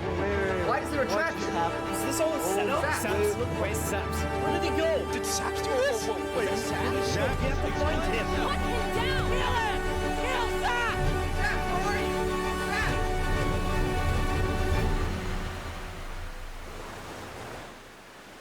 Holy shit! They set up and falsely accused him, bro! Oh, okay. The fucking assassination and knowing that the leaders would make a meeting directly after the assassination for him to then... brother, that is fucking genius. Flux helped him build the place, so he rigged it while he built it. My God, thank you so much. Brother. Winning. Winning. Oh, shit.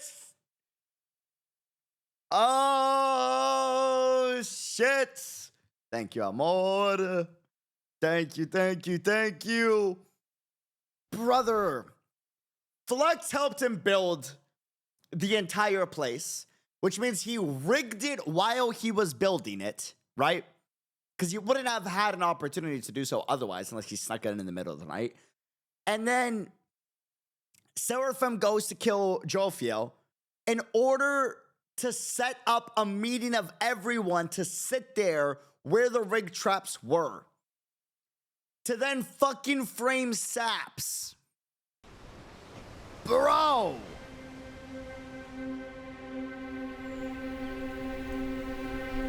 It was a new day, and Island 2 was in shock. Okay, real quick. Oh my fucking. This chocolate is so good.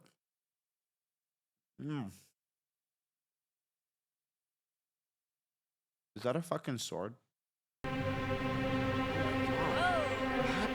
On day 4, when Saps was in Tricolor helping the people after the death of Jophiel, Flux and his crew had built a trap in his roof.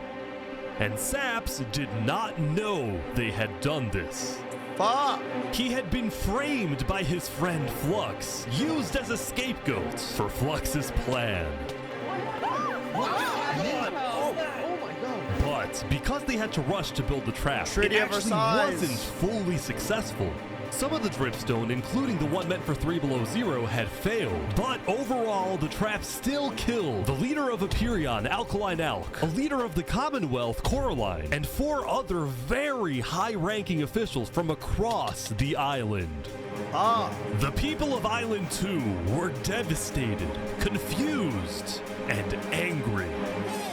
Our leader's dead. What just happened? After the trap went off, Seraphim was immediately caught and killed. Oh! We're in a tricolor. But when more people found out about how exactly their leaders died, their anger wasn't really towards Seraphim, but toward the person they believed was behind it all, Saps. And it made sense. Saps knew he'd be hosting leaders at his home. It was his roof that had a secret trap. A trap that happened to fit perfectly into the design of the roof. Saps was about as guilty as it was possible to be. With that, all the major Island 2 nations, from the Commonwealth to the Cast Coalition to Tricolor to Luminara, declared Saps to be hunted down and killed, while Flux got away with it all. What if the you had to betray fuck? one person to save thousands,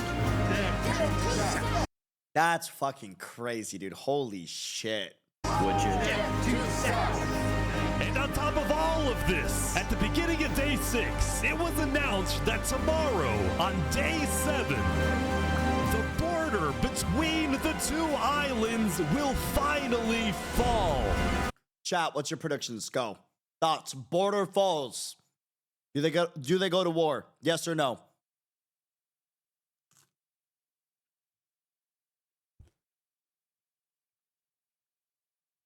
War. Okay. Okay. Are we betting on Island 1 or Island 2 for those that don't know? Thoughts. 1 is the poor island, 2 is the rich. Are we going to get a rumbling? 1.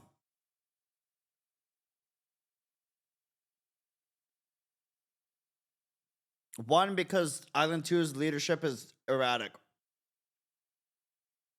I've already watched this, so I'm staying quiet. Fair. Valid.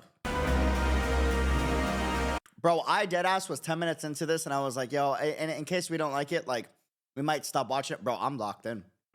We're 53 minutes in. Holy fuck. I'm not gonna lie, this shit, yo, this is fucking amazing. Both islands now have 1 day to prepare.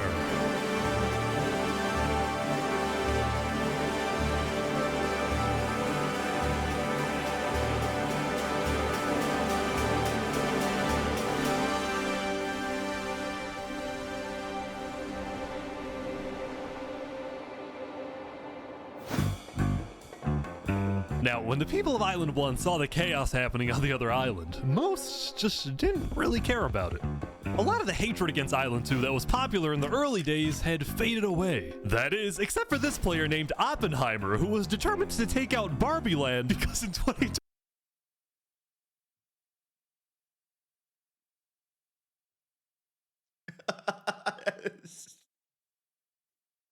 Oh, no fucking way, bro. Ain't no way. Dog. Ain't no fucking way. Oppenheimer, Barbieheimer is real, dude.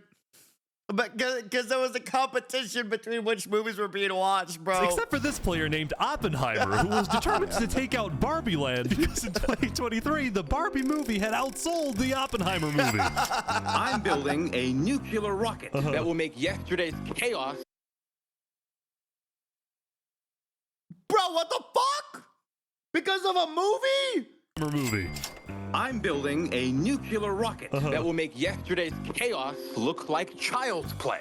But when Oppenheimer tried testing his nuke, it went up and up and up and was never seen again.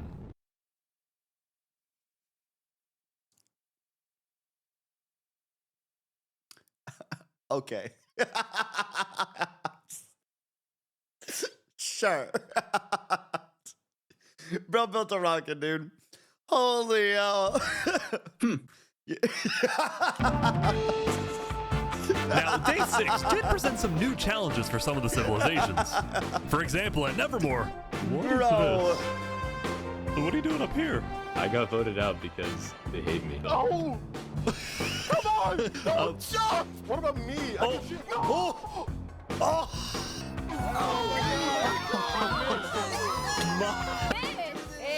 What? I didn't do anything. I blame Ish. Meanwhile, at Elysium, I hate being a leader. Everyone here is so stubborn. Benji was having trouble getting laws passed because his people kept opposing any changes that threatened their peaceful lifestyle. The people of Elysium were generally skeptical of government officials, sometimes even holding trials against them. Although this particular trial did not go to plan. Guys, somebody stole Gerald. The mushroom cow, Gerald, has been stolen. Let's go! There they all go. Meanwhile, at Westhelm, there was a bit of a food problem going on. Not a shortage, a feud. See, Remy the Rat had opened up a new restaurant right across from the Coliseum, but the food was questionable. Is poison fatal? So his customers had instead started buying their food from another player named Dinosaur. That is, until... Oh my god! Oh my god!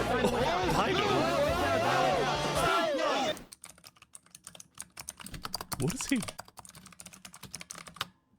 Permanently closed. All food is now at...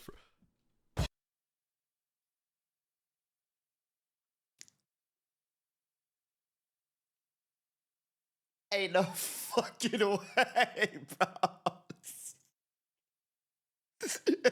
Bro, he said, my restaurant's gonna be the only one in town, dog. Permanently closed. All food is now at... Remy, are you behind the murder of Dinosaur?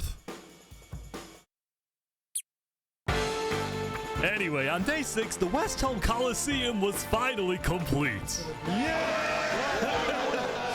What do you plan on using this arena for? Do I actually have to say legally? No? Maybe a little bit of blood will be shed, and that's all I can say. While Spood was a popular leader who got things done, he had also developed a reputation of being a little unstable. He said outlandish things, he can't stand meetings, and his justice system wasn't by courthouse, but by combat. This is something Spood's first... Game of Thrones, trial by combat. It's the best justice system ever, and ever since we stopped doing it, is the reason why the world's gone bad. Attempted assassin Ramsayer tried to prevent. It's why he tried to kill gotta bring back Spood, trial by and combat. he wouldn't be the only one. There has been a small but coordinated secret revolution growing in Westhelm, with aims to overthrow and murder Spood. The two leading figures are Westhelm citizen Ramsay Pie and Westhelm's head builder, Knight Arcturus. I swear I've seen this before, bro. This is, dude, this is literally biblically accurate Rome. You know, I helped design his Colosseum, not knowing Spood actually wanted to use it for bloodshed. He's insane. The first part of their plan was to take out Spood's second in command, a player named Oo. Yeah. Alright, yeah, that's right. I guess Second in command down. But Ramsay Pi was immediately chased down by Westhelm's You army. could have made something happen, man. Oh. Oh. With Ramsay Pi dead, Knight Arcturus became the sole leader of the revolution. But he also knew it was only a matter of time before Spood finds out about his plans. I want to make one thing clear. Anybody who is caught plotting against me will be executed in the name of Westhelm. Glory to Westhelm. Glory to Westhelm. Glory to Westhelm. Bro, it's Rome. Now, before the border drops, the Island 1 leaders all met to discuss what to do about the Netherites in the volcano. Going into the meeting, people were not happy with Infernus and the Linguini Mafia, who were believed to be keeping Netherite to themselves.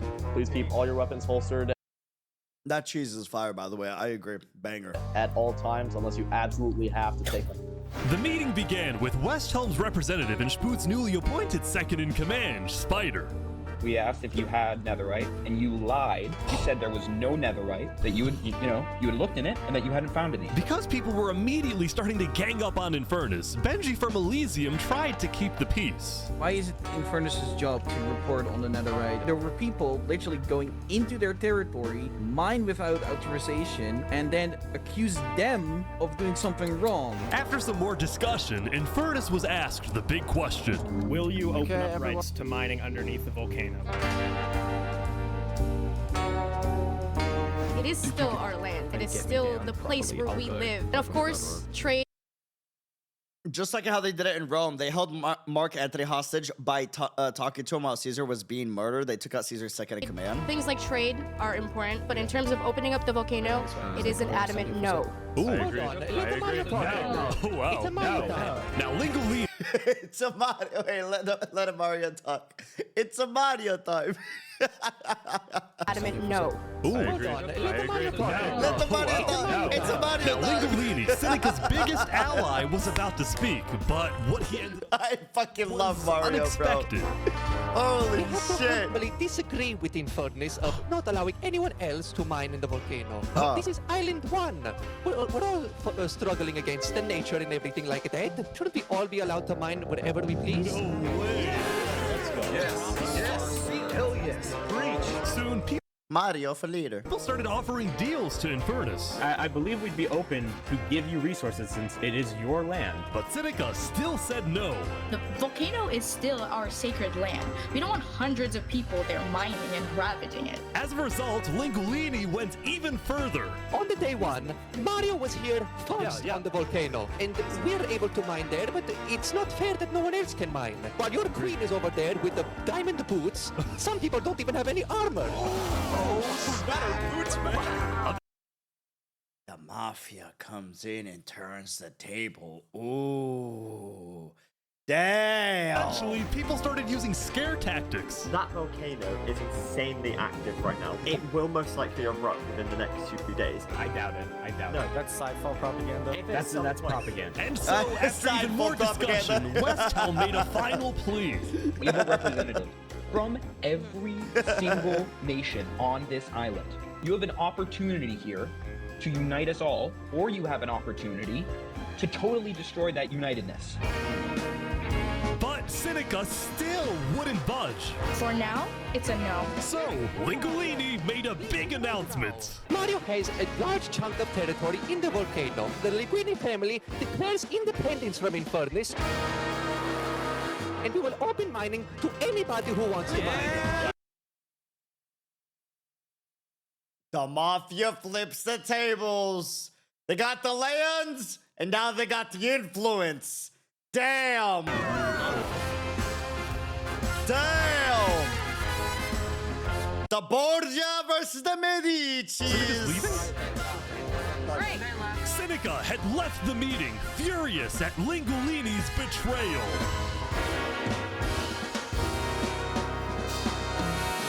Absolute mamma mia. Wish we had a better outcome, but this meeting's adjourned. Bro, the editing with the music, by the way, I love it. Is that dun dun? Zoom out. Wish we had a better outcome, but this meeting's adjourned. Production on this is so fucking good, bro.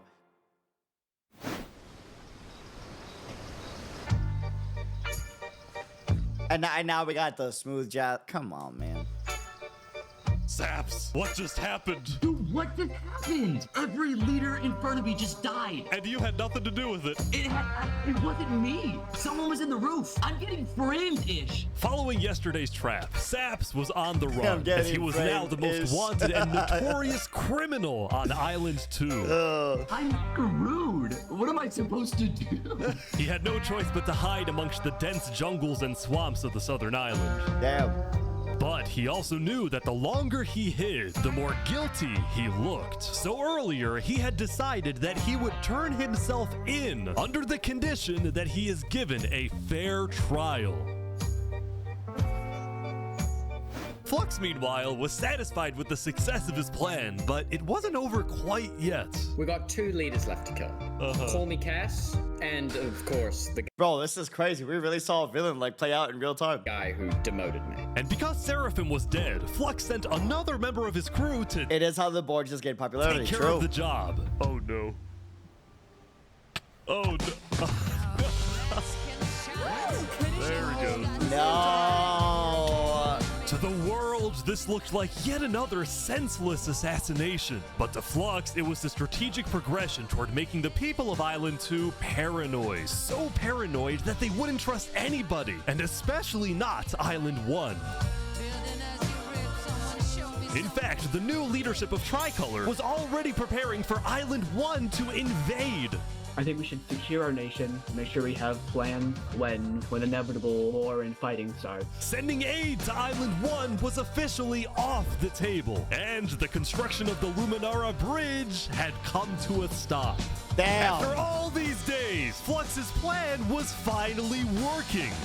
Taking them out while planting seeds of discord, dude. Now, the Cass Coalition, meanwhile, hosted a diplomatic meeting on Day 6 to try and increase the morale of Island 2 before the border drops. Although Cass herself was too scared to attend the meeting.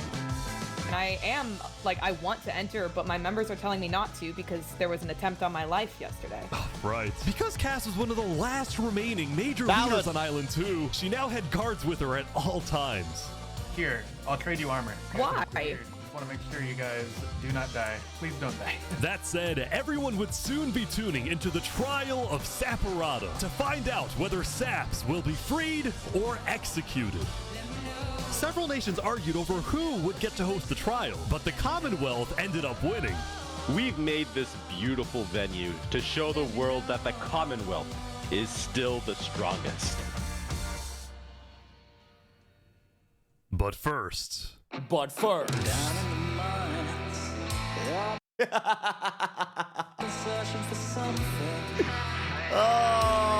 dude. Why is it up here? They're moving the Warden up. No. No, they're not. Wait, can you come down? They're bringing it to the surface. No. No. Oh, fuck. But I can't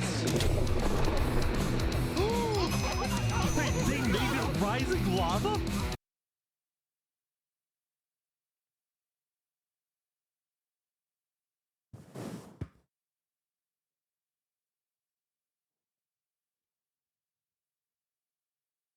Called it rising lava. That's fucking devious. That's fucking devious. They renamed it to rising lava. That's actually evil. Holy shit. Wait, they made it rising lava? So remember that discovery that Sidefall made? Well, it was a Warden, also known as the most dangerous creature in all of Minecraft. Sidefall had then renamed the Warden to Rising Lava. Dude, oh, fucking no, dude. So that when he was accidentally killed by it, the entirety of Island 1 went into a panic. Thinking, oh my lord! The lava is not rising, but this is just as dangerous.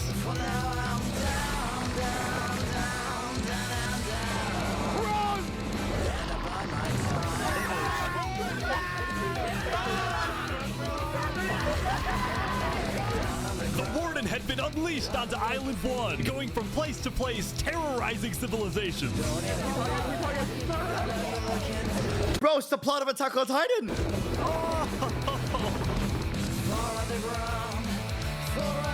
And meanwhile, they're jamming out like, yeah! Oh my god. Dude, how is anyone gonna stop this? Until eventually it got to Westhelm. But the Westhelm army was ready. Underground. Ready? Aim! Fire! Dude! Oh, shit!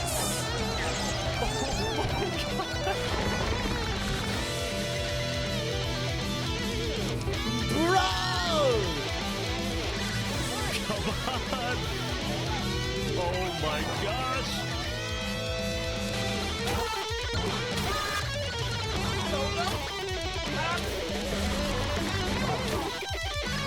Bro, this thing's a beast! Oh, that's the sound wave y'all were talking about. Welcome to Westhelm.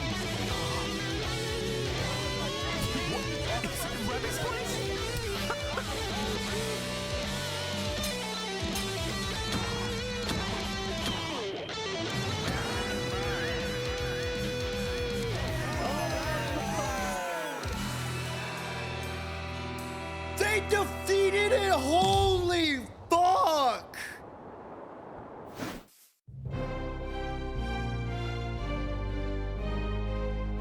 The defendant Saparata is accused of 7 counts of murder. Holy including shit! the murder of Joe Field, the murder of Alkaline Elk, and the murder of our very own Coraline. I will hear the Nah, bro, the music for this is so fucking good. murder of our very own Coraline. I will hear the prosecution's argument, followed by the defense, and then I shall make my ruling. The trial of Sparta! Prosecution, go ahead. Your Honor, Saps constructed a meeting hall which contained the deadly trap, pointed at everybody but himself. As a prelude for the meeting, he had his accomplice, Seraphim, assassinate his leader before running to the trigger, ready to pull the trap. He then fled the scene after the trap went off, just long enough after faking his surprise. He is not only a cold-blooded murderer, but a terrorist. The prosecution then called a survivor of the trap, Zekor, to the stand. We know after investigating that only one seat had no trap. Can you identify who was sitting in that seat? It was Saparata. And who built the meeting hall with that seat? It was Saps. You killed our leaders. You destroyed our island. May your death today satisfy us all. Then it was time for the defense, for Saps to give the most important speech of his life. All I ever wanted for this island was peace and cooperation between the nations. The loss at the meeting yesterday was extremely devastating and came out of nowhere. But I can tell you right now, I'm innocent. It wasn't me. The leadership in Luminara helped me build the meeting area. He's gonna expose them. And we're the only people who knew about the area before the leadership meeting. That includes the prosecution himself, Thomas 5200. What? Gotoga, Hive Rotation, Snowbird 334, and their ringleader, Fluxion. Hold on. When I left to gather the leaders for the meeting, they must have snuck into the roof of the meeting to make the trap. The people who I thought I can trust the most used me for their malicious intent and killed the leaders and blamed it on me. He Saps connected had the figured out he was dots. betrayed and framed by his friend Flux, but he would end up making a critical mistake. Okay. I find it rather interesting that Three Below, the leader of Luminara, is one of the only people who survived the trap. I find that rather interesting. What about no. Well, Saps falsely assumed that 3 Below Zero, the beloved leader of Luminara, was also behind the murders. And with that mistake, Saps turned everyone against him. Saps, is that all you have to say? I guess. All right. That's a big fucking mistake, man. The one dude. The one guy that literally had the same mental state or belief in values that you did initially, and you're going to prosecute that guy and everyone knowing that. Like, that's so incriminating to yourself. I'm ready to make my decision. Judge Timebomb, find Saparata. Guilty on all counts. Yes. Saps is to be taken to the For top those of the that come guard after. and executed immediately. Executed. Oh, that's it.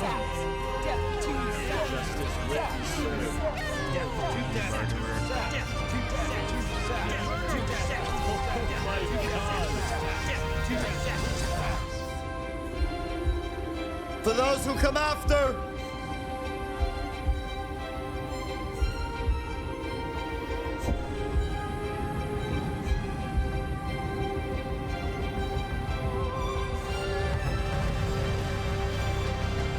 Wait, is he running?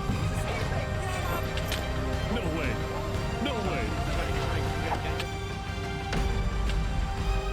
Dude! Run! Oh, shit! Fall damage.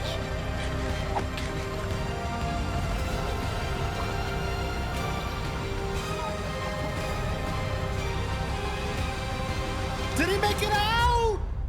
Holy fuck, he got out! He escaped, man. Did he actually get away? The play with the water block and then using the grass to make like a side staircase platform. Holy. No! Bro made it!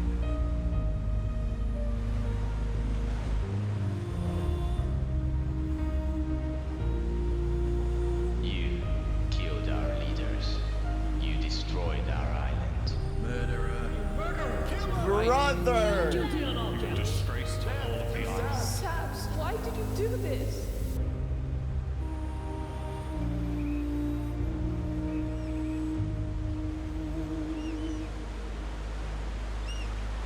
Revenge arc win. Bro's about to become Batman, bro. I don't think he becomes a villain. I think he becomes Batman. I agree. I agree. He becomes the Dark Knight himself.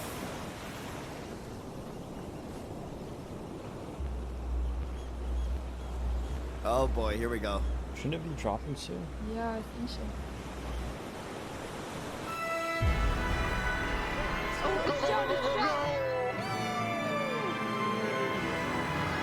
It was day 7, which means the border had officially dropped. Here we At first, go! people were kind of in awe. Whoa, this is beautiful. Going from one island to another after all this time was a major culture shock. Is this Island 1? Whoa. And as expected, Island 1 people immediately started taking resources from Island 2. They're taking the sheep. But the flow of resources wasn't all in one direction. They're taking Probably the gonna sheep. take some gravel back to Island 2. We don't have a lot of it. Still, as people from the two islands started meeting for the first time, they were surprisingly friendly to each other. Like these two who made a tunnel connecting the islands from underground. This is amazing! That's so adorable, bro. We've linked Island 1 and Island 2. For the longest time, Island 2 feared an invasion by Island 1. But on day 7, that fear completely disappeared. It became very clear that Island 1 had no interest in war. Instead, they were just happy that they could finally enjoy Island 2 for themselves. The water is. And it was a happily ever after. The water's not That said- boiling. Oh, dude. At the beginning The water's not boiling. of Day 7, Lingolini made a big decision. He had decided to move out of the volcano and relocate his entire Mario. mafia to Island 2. See, this is much more organized than Island 1. After yesterday's netherite meeting, which got a little heated, Lingolini had legitimate fears that Infernace might seek revenge against him. So, hoping to live a more peaceful life, Lingolini went far away and settled in the Caste Coalition. So you're the leader of a mafia, I've heard? Yes, we are, but we might do some rebranding over here. Are you guys like violent? We weren't violent much, but we have done some political talk that has not been taken well. Not violent much, but he did put a hit on a guy. Is the reason why we're here. Sensing potential danger, Cass decided it was best for Lingolini to set up his home outside the Caste Coalition. Just saying. That said, the Caste Just saying. Coalition was now bigger than ever before. On Day 7, Cass hosted a funeral for the deceased Wood Daddy, and over 100 people across both islands showed up. Wood Daddy. We are gathered here today in the cherished Wood memory Daddy. of Wood Daddy, a beacon of kindness in our community. While Cass's influence grew, the Commonwealth was in shambles. Saps' trial yesterday was a disaster for the Commonwealth. Island 2 had entrusted the Commonwealth to run the trial of Saps. So when Right. Saps escaped his execution, people lost all faith in the Commonwealth, which at one point was the most powerful civilization in the world. Right. On Day 7, most of the Commonwealth leaders resigned, leaving just one player, Sitzkrieg, as the sole ruler of the Commonwealth.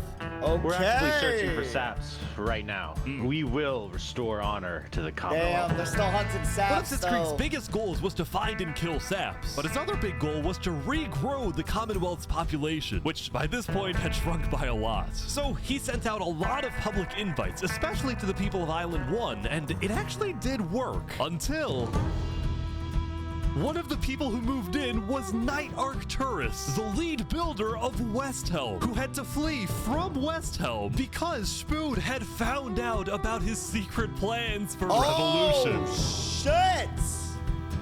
Yeah, the Commonwealth He is got letting us found hide out. here. As long as Spood doesn't find us, we should be okay. Okay. Speaking of fugitives, the world's biggest fugitive, Saps, was back to hiding in the jungle after miraculously escaping from his trial. That was the although greatest his escape of spirits all were time, quickly bro. fading. Everyone thinks I'm a murderer. I just don't know what to do anymore. Damn. Saps knew that Sitzkrieg and the Commonwealth soon planned to scout the entire southern islands to hunt him down. So on Day 7, Saps decided that his best bet was to leave his home island and flee to Island 1. Ooh. But it wouldn't be so easy. Because the border had just dropped, people were constantly going back and forth between the two islands, which means traveling by sea could be dangerous. Right. So Saps decided on another method of travel. He went to the place where he was least expected.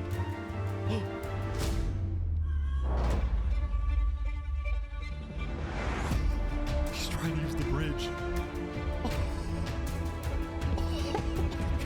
Luminara! No way.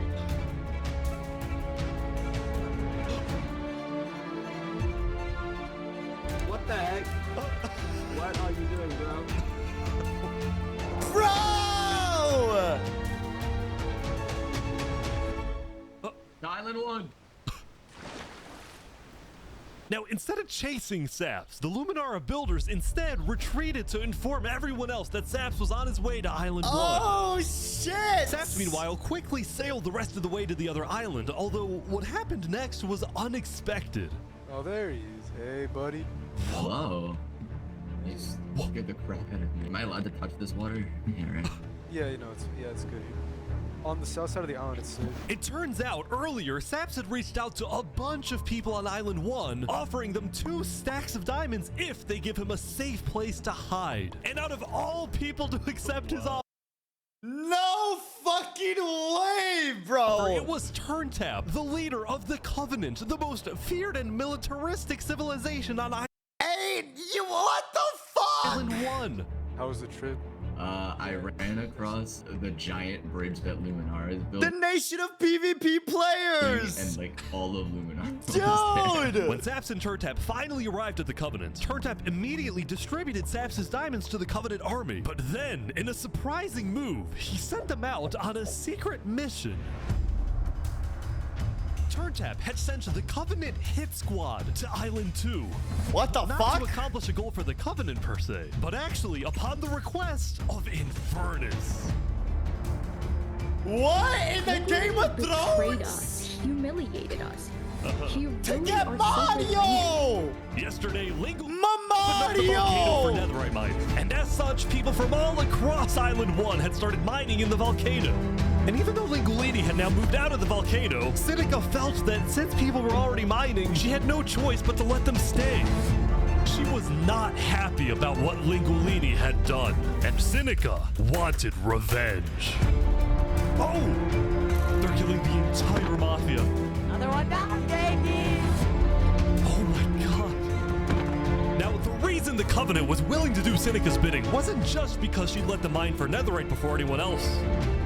But because as a civilization that values honor and loyalty, the Covenant didn't appreciate how Lingulini so publicly betrayed Infernace.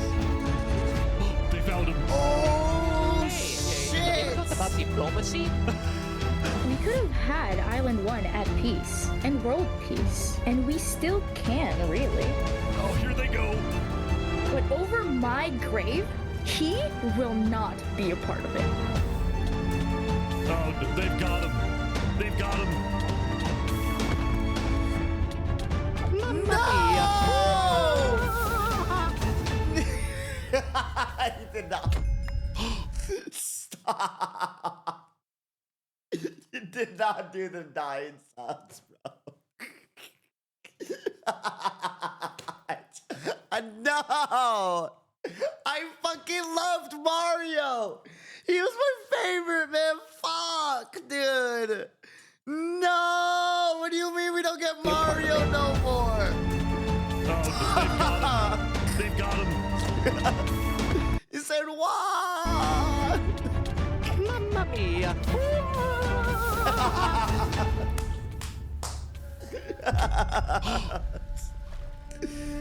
Oh no! The Covenant had massacred the Lingulini Mafia.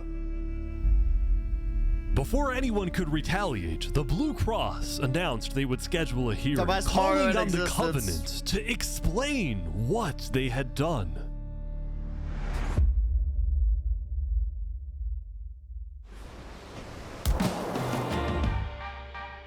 Howdy, Flux. Oh, you got some fancy armor now. Yeah, got it from Island 1. Wait, really?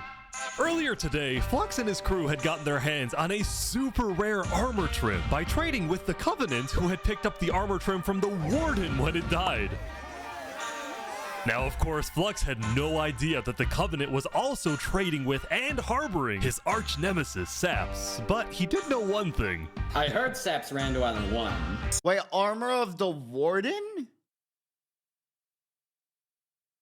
So, we put out a massive bounty on his head. Flux was now that's probably stronger than fucking netherite, right? Determined to have Saps killed, because Saps was the only other person in the world who knew that Flux was behind the that's definitely a mod. Murders of all the Island 2 leaders. Or is it just cosmetic? Just cosmetic? Ah, okay. Basically, if Saps dies, Flux gets away with everything. And ideally, the sooner Saps dies, the better, because of incidents like yesterday. That includes the prosecution himself and their ringleader, Fluxion. Fortunately for Flux, it didn't seem like anyone at the trial believed Saps. If anything, Saps' accusation only made people hate him more, especially the people of Luminara, who weren't happy that Saps accused some of their fellow citizens. What do you want to do to Saps? Kill. Can't kill on sight. We hunted him down the other day. We Yeah. couldn't find him, but we have speculation of where he is. After the murder of their beloved leader 3 Below Zero, Luminara soon planned to host an election, and the current frontrunner was a player named Legacy. Me and my parent, we've just been going around to different houses, knocking on doors. I think we're gonna win this thing. For a moment, Flux also considered a run for leader, although he had basically already accomplished everything he wanted to do. Look, no matter what people say, Island 1 was planning to invade us. They would have just walked right ahead. But now that we have stronger leaders, more cautious leaders, they're not gonna do that. We have world peace. And not because of a He's delusional. bridge, but because of me.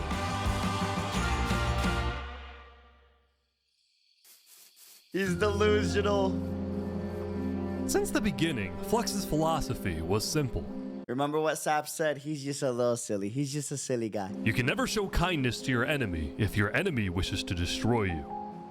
If you build a bridge, they'll use it to invade you. If you offer them aid, they'll use it to kill you.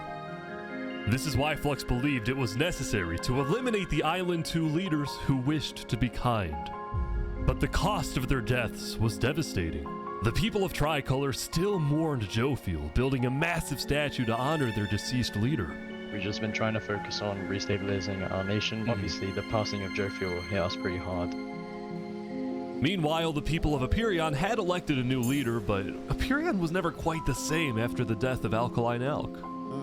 The people of the Commonwealth were also in shambles, having a much smaller civilization than they started with.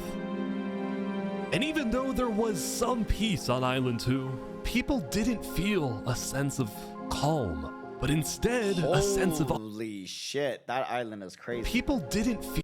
Bro, it's a damn city, bro. A sense of calm, but instead a sense of unease and revenge. They needed closure, and they were determined to kill the person who they believed murdered the leaders they loved. Saps knew that it was only a matter of time before someone hunts him down, or someone in the Covenant betrays him to collect the massive bounty on his head. So Saps made a last-ditch effort to try and get a strong ally for his cause. He asked Turntap to take him to the largest nation on Island 1. Okay. The Roman Empire.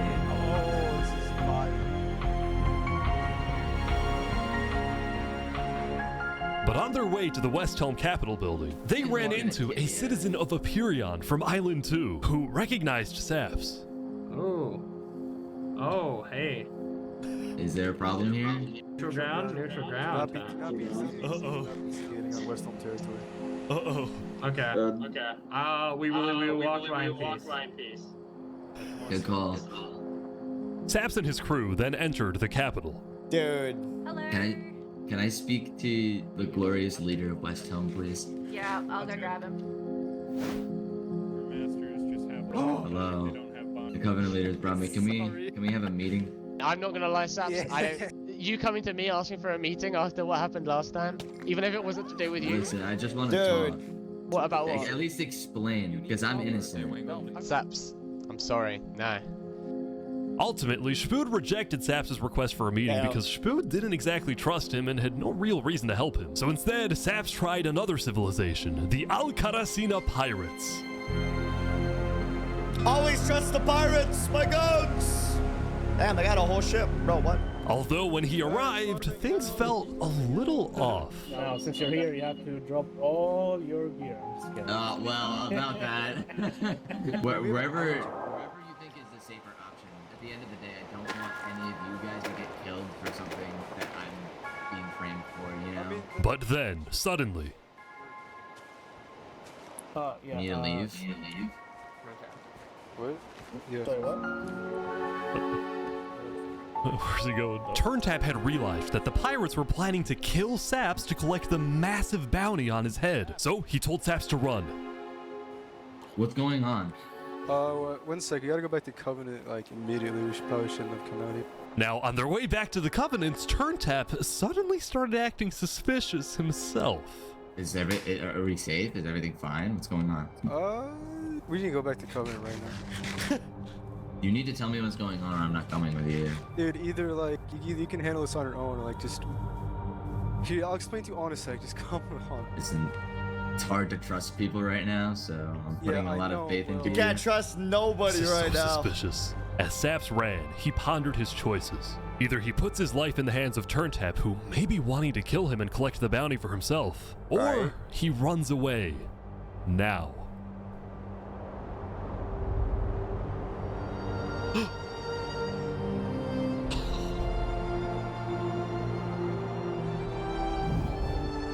He ran away! It's all alone. Saps then climbed the mountains of Island 1, escaping from the last remaining person he thought he could trust. He was now all alone in a world of people who hated him and wanted him dead. No!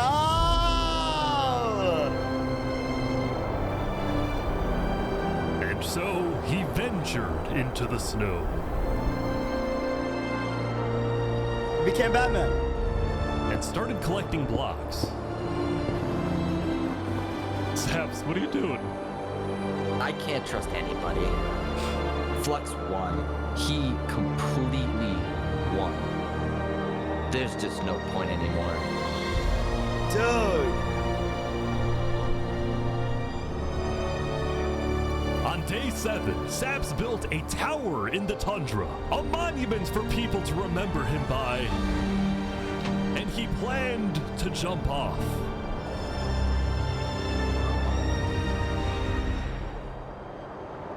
But he didn't. Okay. If I have to die, I'm gonna make sure he does too. Batman! We get our Statman arc! It begins. Then he goes to Barbie Island, and this is the beginning of Batman, Barbie, Beyonce. This is it.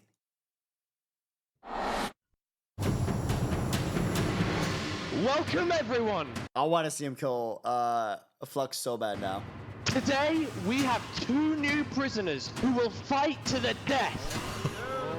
Rinit, you are charged with the attempted murder of several innocent Westhelm farmers.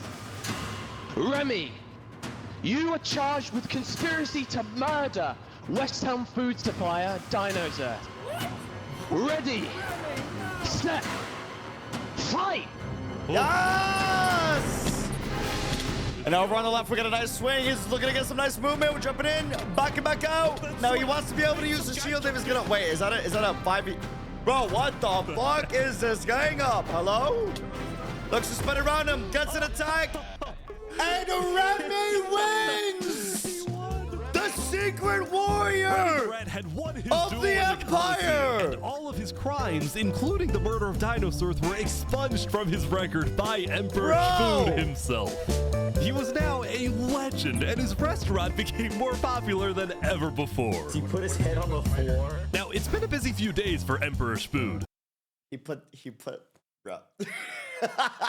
He was always working on different things. Have you seen our aqueducts? Ain't no Show me your way. aqueducts, Spood. Look at it behind you! Look at it! So what's the use of this? I don't really know. What is the point of anything? We just build. We have too many builders, not enough ideas. Now, while Spood was an effective leader, he did have to constantly watch his back for assassins. You know, I've thwarted like 5 assassination attempts, and guess what? I've just found out about another. No way. Spood's entire reign began with him almost being killed, so he was always extra careful and sensitive about where he went and who he associated with. It's also why Spood was particularly angry when he found out that one of the people who planned to kill him was his own lead builder, Knight Arcturus. According to some of my sources, Knight Arcturus was seen in the Commonwealth earlier today. Really? Okay. Spood had sent spies across the world to find Knight Arcturus, and when they discovered— Ain't no fucking way, bro. Ain't no fucking way. He sent intelligence ops all across to fucking find him, dude. What the fuck? he was staying at the Commonwealth, Brother! Spood immediately reached out to Sitzkrieg to request he be handed back to Westhelm. This is the craziest fucking social experiment I've ever seen. This is one of the best well-crafted videos on YouTube. However, given that the Commonwealth was low on citizens and needed good builders, Sitzkrieg decided to reject Spood's request. I'm not just going to give up one of my builders. The Commonwealth does not give in to tyrants. This made Spood erupt with fury. Oh, I'm gonna make sure that everybody knows the Commonwealth is corrupt. They step that talk.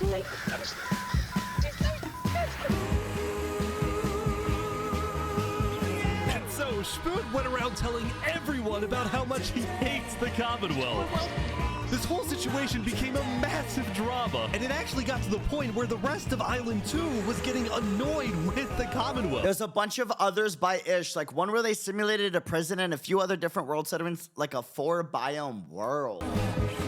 I don't get why the Commonwealth doesn't just hand him over. We don't need a war with Westhelm. Unlike the Commonwealth, Cass had a big population and she didn't care about losing citizens who were troublemakers. For example, earlier, one of her citizens, Addison27, had gone to Tricolor, dug into Jovial's grave, and had stolen Jovial's head. Damn. Hey Cass, I brought you a trophy. Oh, what? But instead of protecting him, Cass immediately banished Addison from the Cass Coalition and alerted Tricolor of his location, causing Addison to flee Island 2. It was this kind of no-nonsense leadership that earned Cass a lot of respect from not only her citizens, but other Island 2 nations who were now much more willing to ally with Cass than with the Commonwealth. The very existence of the Cass Coalition also provided a sense of security to smaller groups, like this new nation who were mostly cheeseburgers. Did I just say Canada? Hold on, pause. Everyone, hold on. Wait, put your fucking drinks down. Pause, rewind, enhance. Was that Canada? Did we just see? Than with the Commonwealth. The very existence of the Cass Coalition also provided a sense of security to smaller That's crazy. groups, like this new nation who were mostly cheese merchants and called themselves the Conquistadors. This is the The Conquistadores. The Conquistadores. The way of cheese. Para el queso. Para el queso.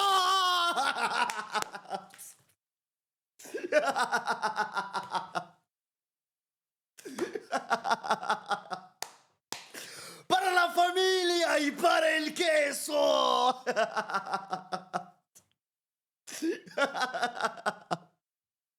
Pinche cabrón. This is the way of cheese. Para el queso.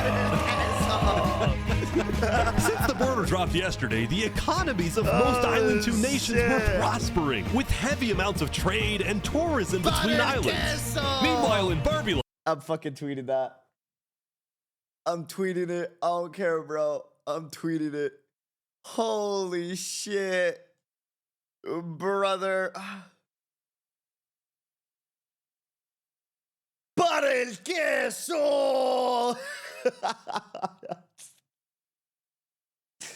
Oh, dude. Holy fuck, what a video, dude. Bro. I have news. What? I'm marrying Oppenheimer.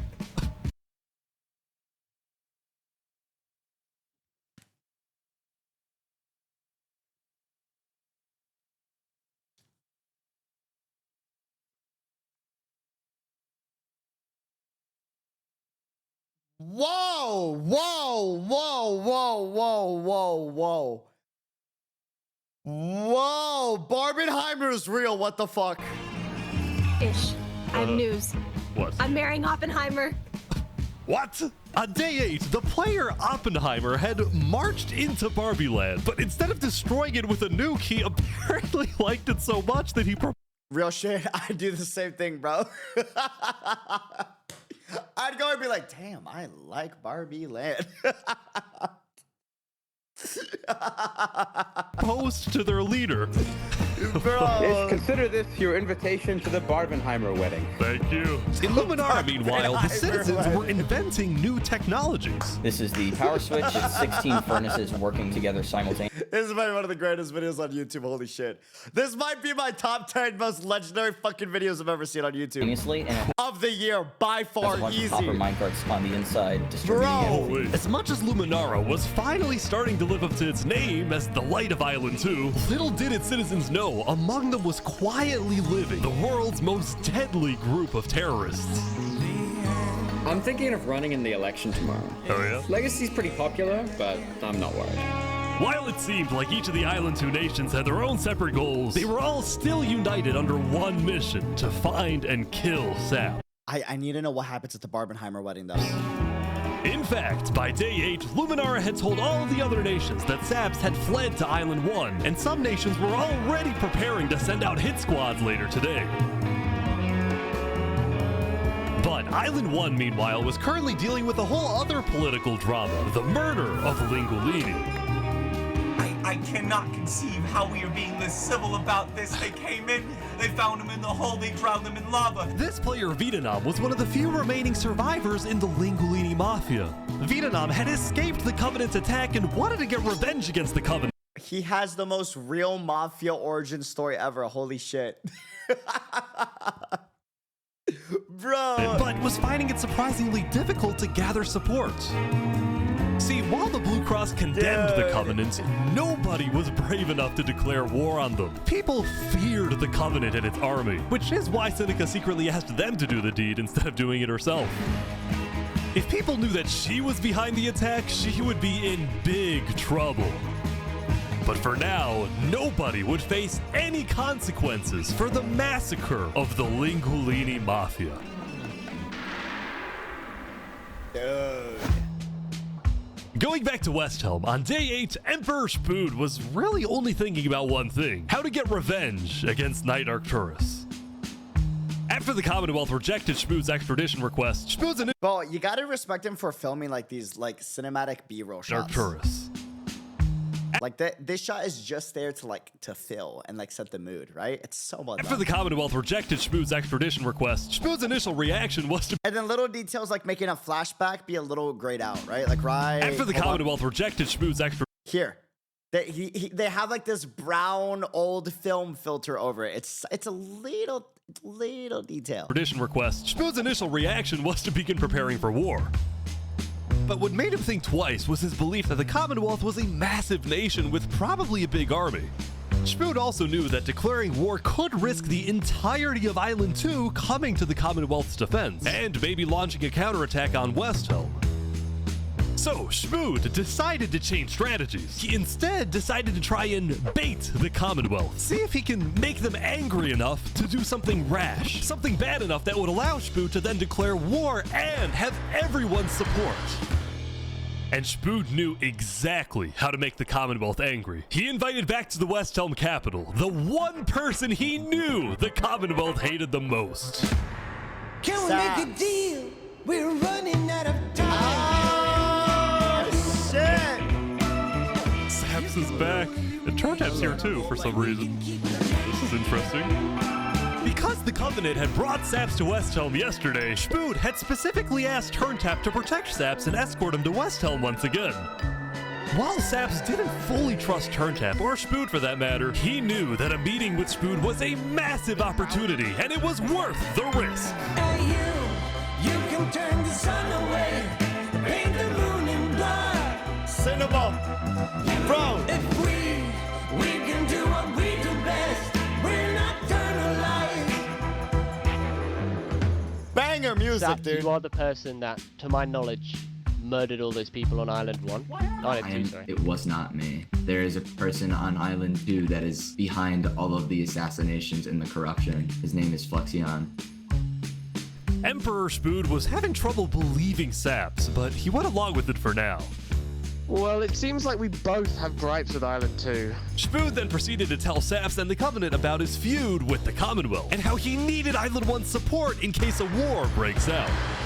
There was just one problem. The Blue Cross Alliance was as good as dead. Infernace had basically left the Alliance after the last meeting, and the Covenant had stopped responding to the Blue Cross because of the Lingolini situation. So Spood decided to take things into his own hands and individually call the big 4 nations of Island 1 for a meeting. And he wanted Saps to be there so he could tell the leaders about corruption on Island 2.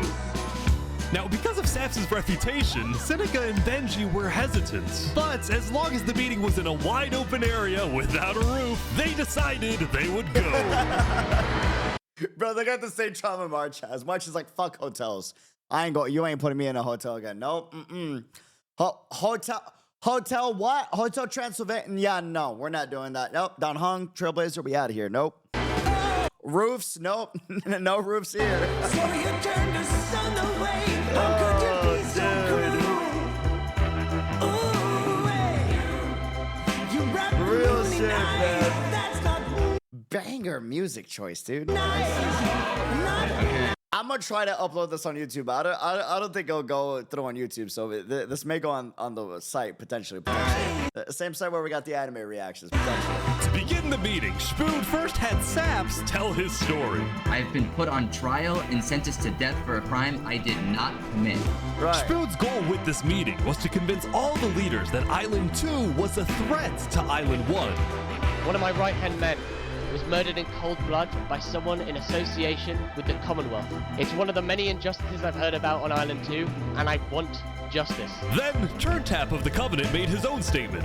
A few days ago, Covenant was approached by Luminara to speak of a potential trade agreement. Legacy AN approached me in regards to Fluxion, the guy who Saps is claiming killed everyone, which I do believe. Whoa. Apparently, back when the Covenant traded armor trims with Flux, they had also done the same deal with Legacy. And Legacy had voiced concerns to Turntap about Flux's run for leader, including how Flux was demoted from second in command, and rumors that he's paying people diamonds to vote for him. This gave Saps and Spood's stories a little more credibility, which was crucial for getting Became the new Mafia, bro. everyone on board with Westhelm's military proposal, which was, if any nation from Island 2 attacks Island 1, then the entirety of Island 1 must strike back. If all leaders are in agreement to this, please say aye. Aye. Aye. This is for us a problem. Benji was hesitant to join any military alliance because Elysium was the nation of peace, and he knew that his people were opposed to any changes that threatened their peaceful lifestyle. Council might not agree. Do you believe if Saps was at the council meeting, would he potentially have the chance to convince him after telling his story? I think he might. As long as Saps agrees, it's up to you. I mean, yeah. Saps and a few of the others then walked to Elysium on a mission to reunite Island 1. Dude.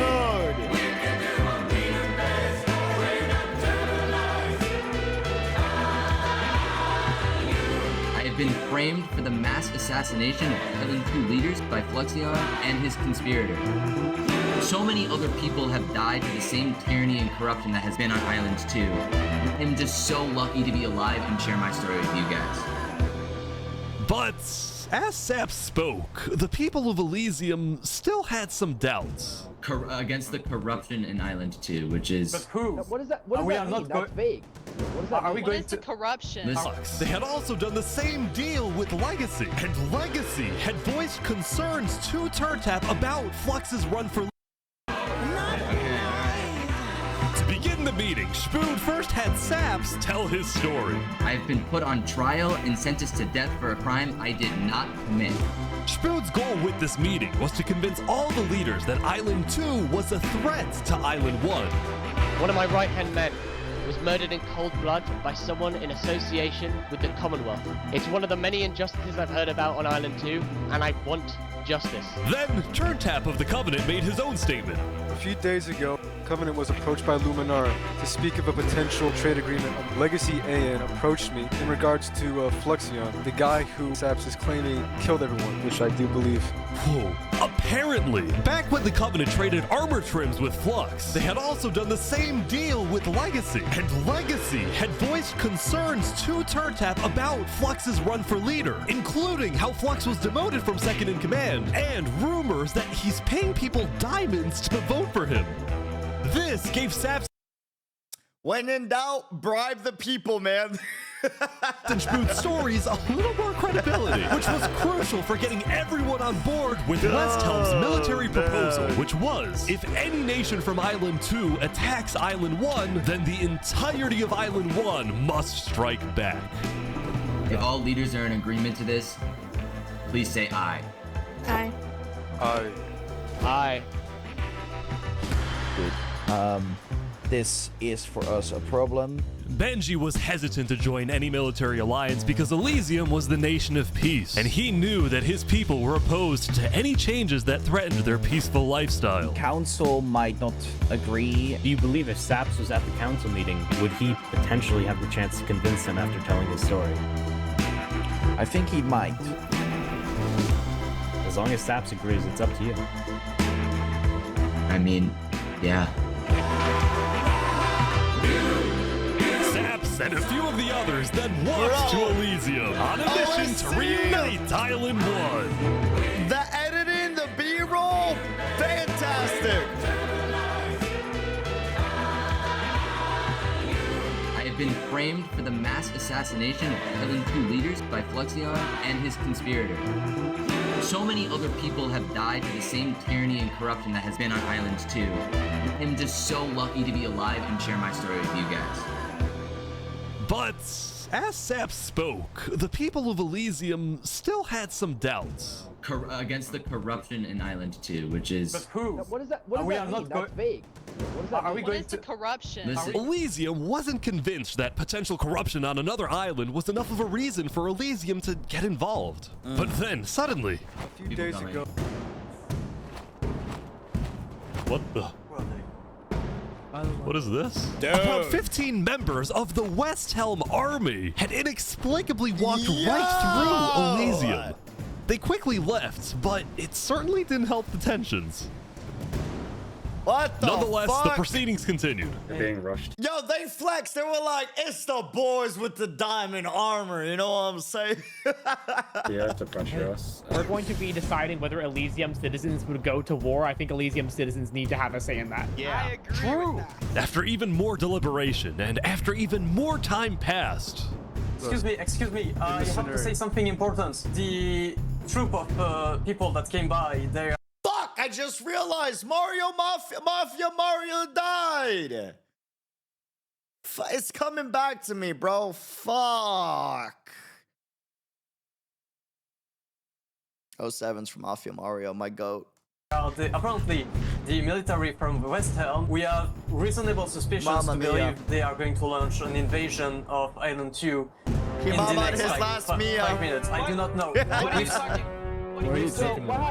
Emperor Spood had grown impatient. After Spider informed him that progress was stalling, Spood had decided to send a squadron of the Westhelm army into... Holy fuck, what? What the fuck? Whoa! That progress was stalling. Spood had decided to send a squadron of the Westhelm army into the Commonwealth's territory to find and arrest Knight Arcturus. Oh boy, they're almost there, I think.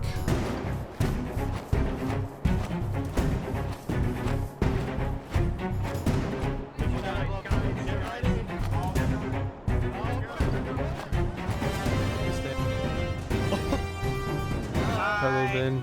We are here peacefully. The music is so for a fucking man tense. by the name of Knight_Arcturus. Alright. We don't have him. We do not know where he's at. We have not seen him, nor have we heard from him. We don't have him. Where are they going? Is that it? Wait, he said we do not know where he's at, but he's from Island 1, so how would you... You recognize the name, which means he was here. With their first plan failing, Westhelm went to plan B.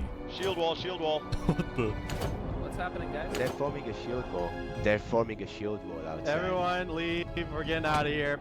Yeah. Alright. Everyone bail, bail. Bro, the Westhelm squadron secret... had successfully intimidated the Commonwealth leadership into fleeing their own nation. That's Westhelm crazy. then went around searching every house, every mine, every crevice of the Commonwealth. But ultimately, Knight Arcturus was... Can we appreciate the fucking dedication to the building? Crevice of the Commonwealth. Yes, Ariel, look at this. This is wild.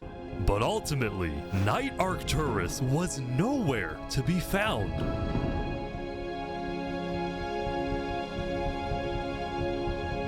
By the way, boss, we in the community collectively call it the Commonwealth the Common L. That's crazy. Meanwhile, at the Cast Coalition.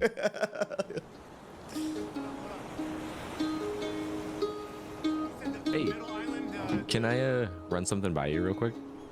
Yeah. You know how everyone's trying to kill Saps because of what he did? And then during his trial, he was all like, Luminara was behind this. Luminara built the trap. The leadership in Luminara helped me build the meeting area. That includes the prosecution himself, Thomas 5200, and their ringleader, Fluxion. So, I was sailing past Saps' place a few days ago. Right? God, this dude is digging. For what? Oh. You see that? You see that guy? Yeah. What about him? Yeah. Isn't that Flux? Yeah, kind of looks like him. Yeah. Okay, the editing there, the rewind, the fucking music, dude. Guy? Yeah. Isn't that Flux? Yeah, kind of looks like him. Yeah. Bro. What's he doing at Saps' place? And why is he gathering blocks? You go to show Cass. The lighting, dog! What do you think? Interesting.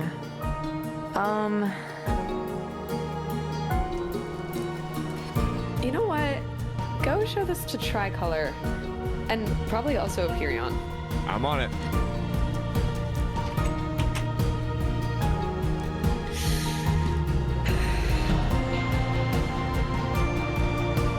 A citizen of the Gas Coalition had been reviewing his old video footage when he happened to notice Flux digging for sand, a prevalent material in Saps' roof.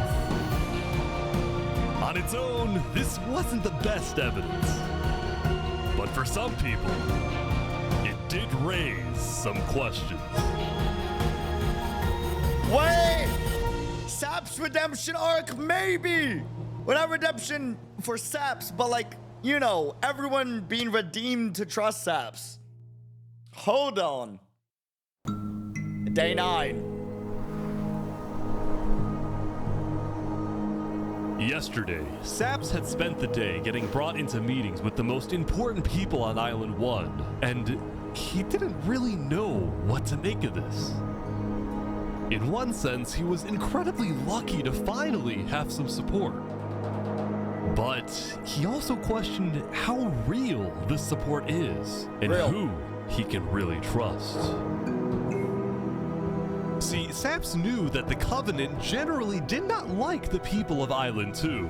The Covenant believed that Island 1 was the supreme island with better culture, customs, and traditions. They were also known to be ruthless, having massacred the entire Lingolini Mafia. No! It's why Saps was suspicious of Turntap's offer to continue protecting him, especially after he ran away. But Saps knew he needed powerful allies as world tensions were ramping up. When Spood invaded the Commonwealth yesterday, he got a lot of criticism, mostly from his own neighbors, who were blindsided by the move. Spood could have dragged all my people into war. Elysium is a nation of peace. Like that, any hope for a Big Four alliance was basically dead, especially since the other nations were now dealing with problems of their own. Okay. What? Is that the volcano? Girl, what, yeah, bro, a Bowser's castle. Fucking Mario dies and they go, okay, it's Bowser time. Bro, that's what happens when there's no Mamma Mia Mario found out that Mafia. Elysium's newspaper, Bowser Daybreak appears, Media, dude. had somehow found out that she had directed the Covenant to kill Lingolini. This is why Seneca was so quiet yesterday during the Island 1 snow meeting. She knew this story would be coming out, and she was trying to figure out how she would respond. And on day 9, she made her decision. To dissuade people from invading Infernace, she would show strength by doubling down and hold a joint ceremony with the Covenant, parading around Lingolini's head. That's crazy. It's wild. Bro.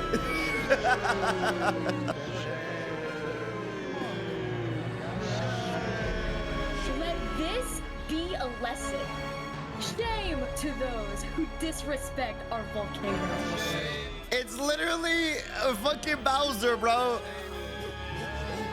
And this is a timeline where Bowser kills Mario. Meanwhile, on the other side of the island, the Blue Cross was hosting a meeting. Vietnam, I'm getting word that Infernace is having a ceremony to burn the head of Mario. If I can't get his head back, then it's war. I will put my hands around each and every one. The leaders and representatives then decided that Infernus needed to be punished, and they started discussing whether or not to declare war. But then, not even a minute into the discussion, Everyone is against them, then we are not going to... Benji's dead. Benji's dead. What the fuck? Oh shit. Oh If everyone shit. is against them, then we are not going to... Benji's dead. Benji's dead. What? Benji, the leader of Elysium, had suddenly died. And before anyone could even ask about what happened, a member of Daybreak Media made a shocking revelation. We know that Benji had been one of the people who made the call to kill Lingolini. What? Apparently, Benji had admitted to Daybreak Media that he, alongside Infernus, had approved the killing of Lingolini. At the time, Nation of Peace, my ass! Benji believed that killing Lingolini would finally resolve the conflict over the volcano and... Ah, there it is. There it is. The propaganda.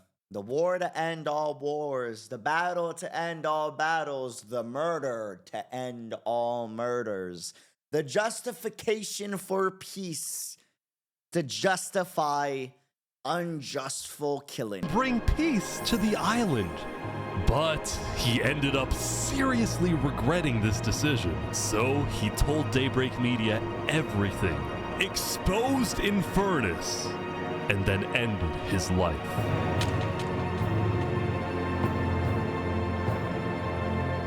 Now, because Benji had repented, the Blue Cross Conference decided not to punish Elysium and instead focused on Infernus.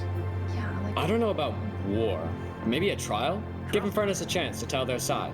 Flux was representing Luminara at the meeting, and the leaders actually agreed with his idea. So later today... Brother, we're cooked. They let Flux, we're cooked. There would be a trial against these people are getting played like a fiddle for the second time. Entire nation of Infernus. Now, when the meeting came to an end, Flux was approached by a few guards from Tricolor. Right, look. We know about the assassinations, all right?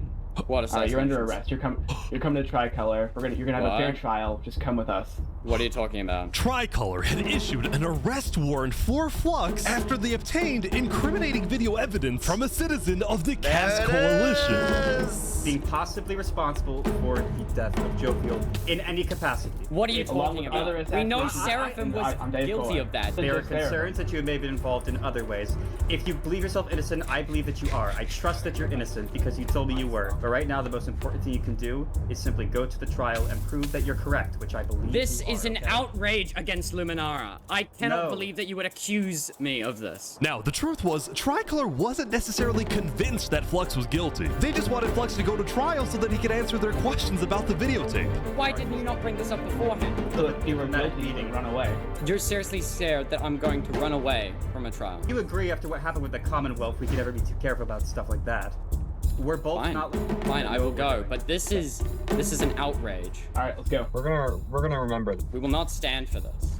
If Flux somehow plays his cards right and he gets away with the trial, he then gets the rest of them to owe him and give him benefit of the doubt for any other future screw up that happens, which would be insanely fucking huge for Flux.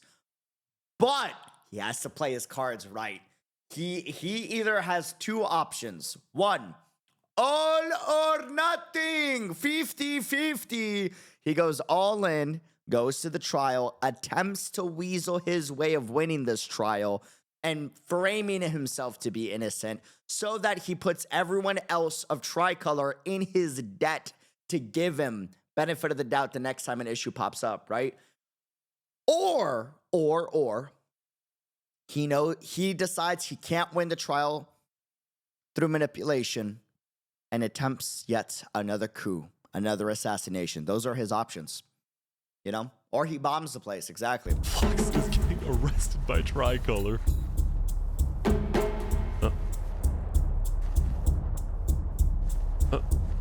He's like stopping every few seconds. People stop, don't worry about it.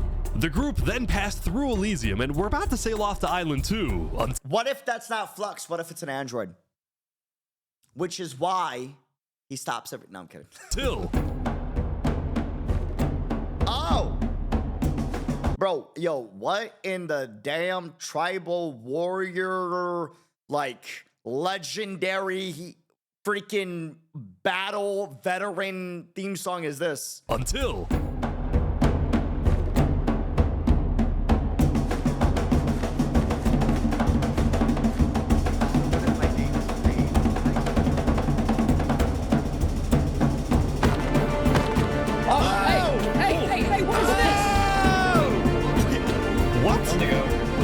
Yo, the hop was clean. Wait a minute. Hey, what is this? The boat hop clean. Wait, Flux is getting away? It turned out Flux had secretly told a member of his own crew to come and attack him so that he could... Oh my fucking lord, the fucking genius! Holy!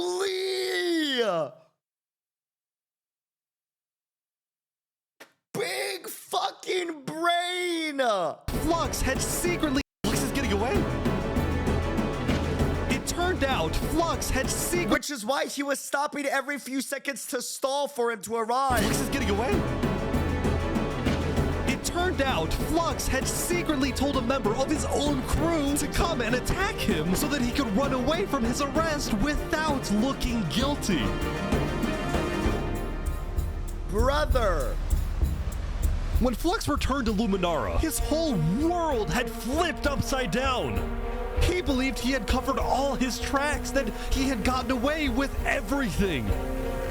But for now, he had to remain calm and decide on his next move. Legacy. Yeah? We've just been informed that you have ties to the Covenant, and they're working with Saps the Traitor. So the problem is, we're afraid you're a national security threat. You have two choices right now. You either drop out of the election this instant, or we can do this the hard way. Oh, that's tough. Alright. By forcing Legacy to drop out of the election, Flux had automatically become the leader of Luminara. What the fuck? Flux had automatically become the leader of Luminara. Which means if Tricolor still wanted to arrest him, they wouldn't be able to just walk ahead and take him.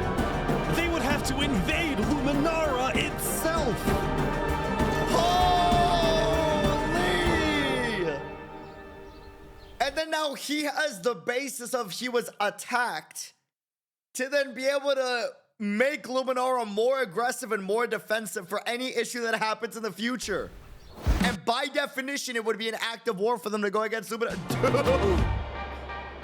Okay, yo, what is this Spood's place? I'm assuming because of the fucking Coliseum. What in the... Bro, which one of you was hyper-fixated with Roman Empire, like, through middle school the way I was? Dog. This is fucking Rome. Dude!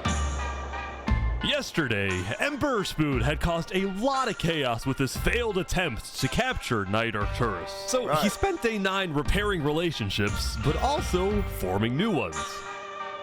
For example... Y'all just see what I saw. Repairing relationships.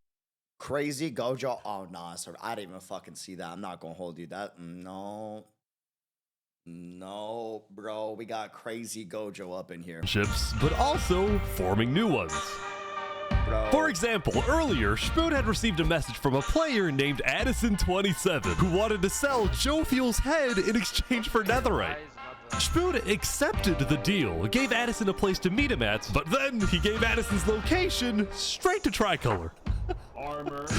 Show us the head. Yeah, there it is. Oh, no. Give it right now. I got it. Now, this actually led to an alliance between Westhelm and Tricolor. The Holy politic play! first ever multi-island alliance, and a strategic move by Spood to befriend the neighbors of the Commonwealth. Which also gets him an into the island because it's at the very entrance to the damn island. Later, Spood also visited the Covenant after he heard about some civil unrest going on. So they all just left, just like that? Apparently, about half of the Covenant's entire population had decided to leave the Covenant. This is because they believed Turntap was betraying the Covenant's values by constantly trading and associating with Island 2. And what made a lot of them really angry was the fact that Turntap was making them protect Saps. See, originally, Turntap had only brought Saps in to get diamonds for his army, but the more he heard about Saps' story, the more he became captivated by Saps and wanted to help him. In fact, the reason Turntap had acted strangely on day 7 wasn't because he was thinking about killing Saps. It was because he had just saved Saps from the Alcaracina pirates, and he was worried that the pirates would attack the Covenant in retaliation. Walk ahead. Anyway, now that Turntap had the pirates against him, as well as much of the Covenant forces, which Turntap himself had trained to be ruthless, it's fair to say that his life was in grave danger. But before he and Spood could figure out a solution, the Covenant suddenly had a surprise visitor. Come here, you're under arrest. Uh-oh. Yo, they're trying to kill me? You killed our leaders. You destroyed our island. After days upon days of searching, the Commonwealth had finally found Saps. It's literally the guy. Saps is now hiding. This player, Zekor, was now the main diplomat of the Commonwealth, and he knew that this was his opportunity to finally kill Saps. The last thing he needed to do was to convince Spood to hand. Okay, look, I haven't finished Attack on Titan, but what I do know is that Zeke tends to lose, and your name is Zeke Core. So I'm just saying, like, the odds are not in your favor, brother. Saps over. Spood, come here. Please, let's have a talk. Let's have a chat. And are you a friend of this criminal behind you? Alright, could you guys come inside? Oh boy. Here we go. We can put all of our fighting behind us. I propose a trade. You give me Saparada, and the Commonwealth gives you Night Arcturus. Oh wow. RT for Saps. I mean, where would this happen? Yo! And the fact he asked means he's already considering. Whoa! Oh, and that's been the main goal and, like, grudge of Spood. RT for Saps. I mean, where would this happen? You can let us stake Saparada now, and then we can kill Arcturus for you. No, don't kill him. He needs to fight in the Colosseum. Alright, we can make that work as well. Wait, so you're saying you know where he is? It's interesting because Sitzkrieg said he didn't. Okay.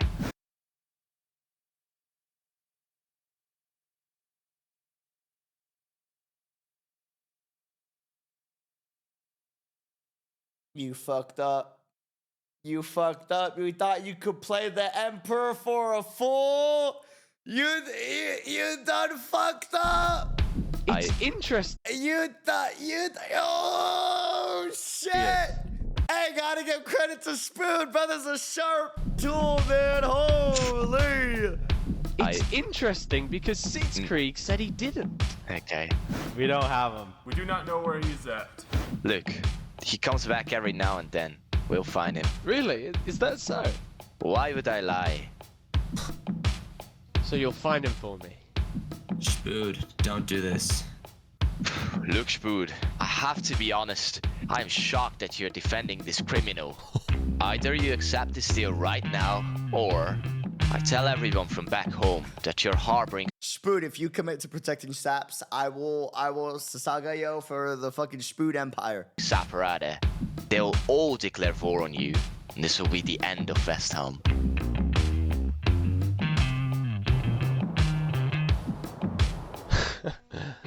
So, just to make the terms of this deal very clear, because I want to be accurate, you expect me to give up an innocent man in exchange for a terrorist? Is that really your offer? He's not innocent. Glory to the Empire! Glory to Westhelm!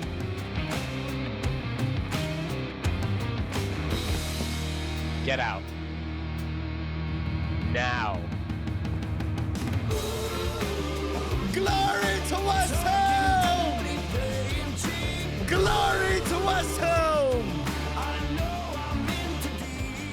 Sail! Yes, sir!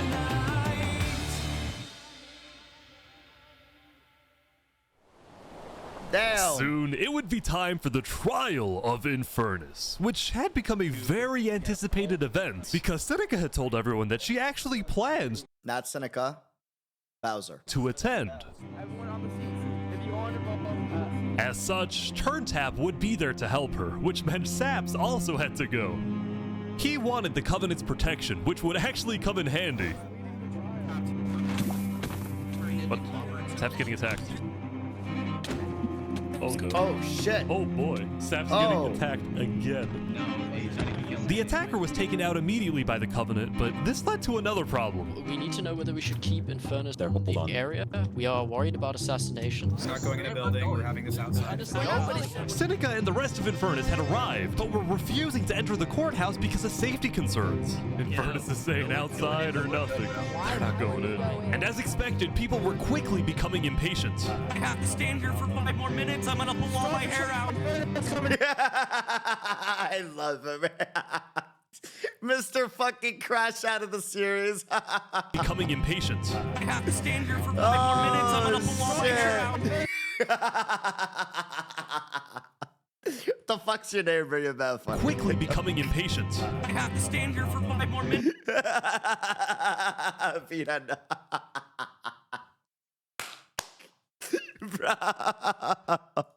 And as expected, people were quickly becoming impatient. I have to stand here for 5 more minutes. I'm gonna pull all my hair out. Come inside. Oh man. These people don't have the ability to come in this building. The trial hadn't even begun, and things were already out of control. And then, no. Someone's setting up dripstone.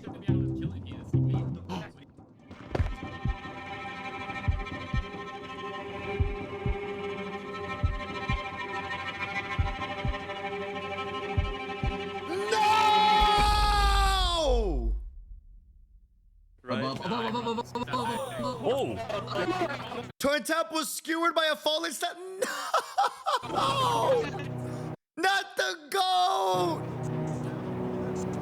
And like that, Turntap was dead, killed by 2 disgruntled former citizens of the Covenant Oh fuck, it's a wrap. By former Covenant? Nah, they're cooked, bro. who had come back for revenge. They're cooked. They're trying to kill us. Burn us back to the castle. Queen Seneca directed her people and all the remaining Covenant forces, who were now leaderless, to retreat to the Infernus Castle.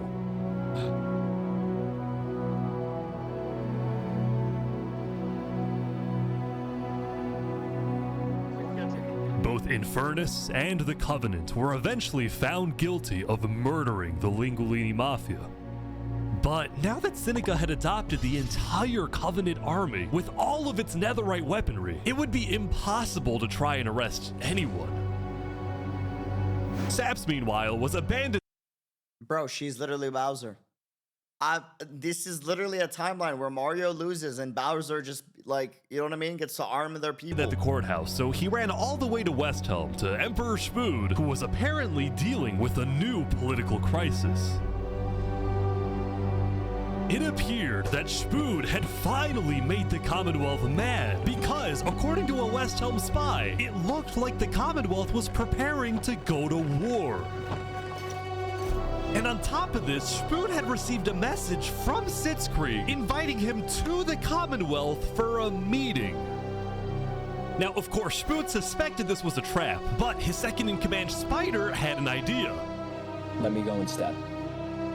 Let them kill me, and if they do, we'll have the right to obliterate them. Basically, if Spider goes to this meeting and actually gets killed, then in the eyes of the world, this will give Westhelm permission to finally wipe the Commonwealth off the map. Damn, which would also get the new territory in the new island. But not new island, but the other island. And remember, not only would it give him territory on the top side of the entrance to the other island, right? He already has an alliance with the entrance of the bottom right edge of the island. Meaning he can have a third to a half of the other island on his side if he can bait out, or if they end up killing his second-in-command, which would give him the right to obliterate. The second-in-command Spider had an idea. Let me go instead. Let them kill me, and if they do, we'll have the right to obliterate them. Basically, if Spider goes to this meeting and actually gets killed, then in the eyes of the world, this will give Westhelm permission to finally wipe the Commonwealth off the map. You're a hero, Spider. Glory to Westhelm. Glory to Westhelm!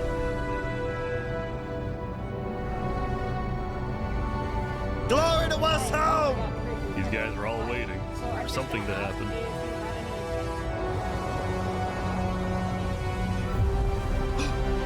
Oh my god.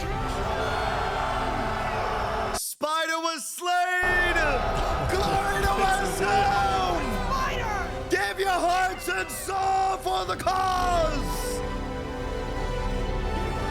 Hearts and soul for the cause! Charge!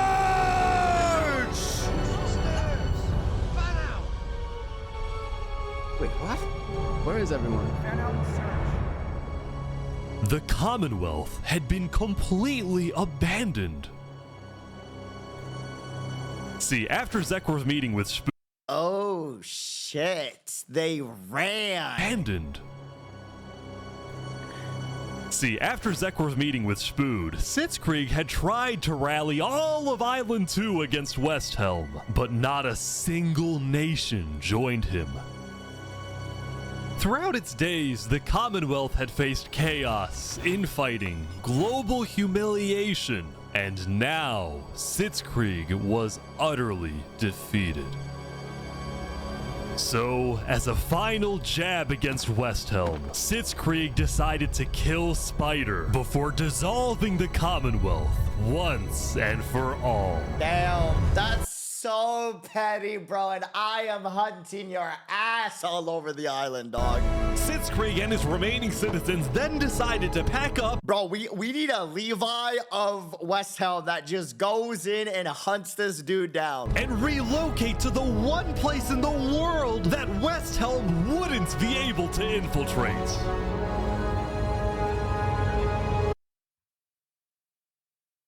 Oh my god! Oh, Bowser Kingdom! The fucking volcano! Okay, Volcano-san, you have the opportunity to do the funniest thing. Volcano-san, you have the opportunity to do the funniest thing. If you were to just erupt right now, it would be so funny. It would be so funny, bro. Dude. Guys, welcome to Infernace. Thank you, Seneca.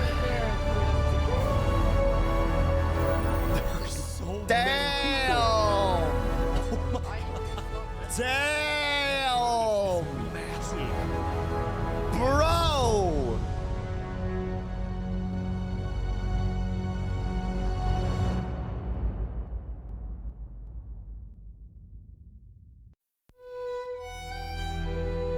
The Gas Coalition. Meanwhile, at the Cass Coalition, it was violins the end of another good day. The farmers had produced plentiful crops, the businesses had made lots of sales, and there was even a birthday party. But while her people were happy, Cass knew very well that the outside world was quickly growing out of control. As leader, it was Cass's duty to keep track of all the world conflicts. But by day 9, they were simply overwhelming. Real. She watched from afar as the Commonwealth fell apart. She watched as world leaders died left and right. She watched Infernace avoid justice by blocking themselves off, with Netherite at their defense, as well as the volcano's sheer height. Yet despite all the turmoil, Cass spent most of the day trying to solve what was now the world's biggest mystery. Who had really murdered all the Island 2 leaders? Was it Saps, or was it Flux? See, earlier at the Blue Cross meeting, members of the Cass Coalition were listening carefully.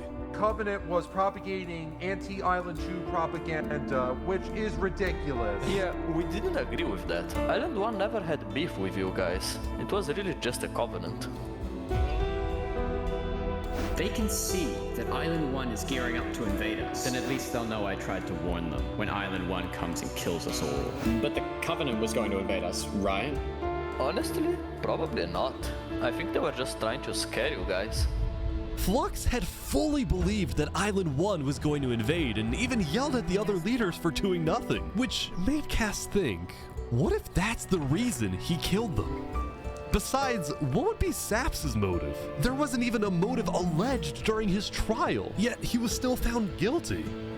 In fact, thinking back, the trial itself was suspiciously short, and the judge made a decision very quickly. Well, on day 9, one of Cass's citizens was scouting the Commonwealth and figured out why.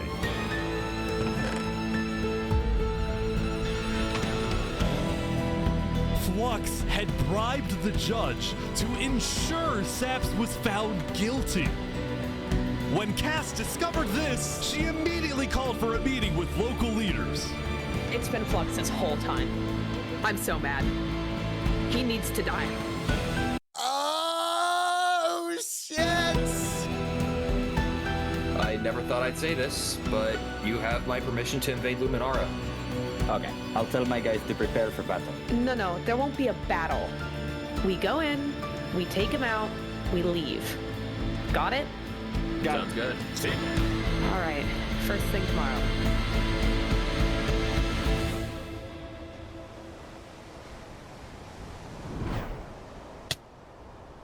Okay. The day 10. Welcome, everyone. Welcome. We gather here today because, well, we never got the opportunity to properly mourn our previous leader, 3 Below. What's going on here? He was more than just a Luminaran, he was a friend, and I'm very much excited that we can continue his legacy and complete the bridge which he would have wanted.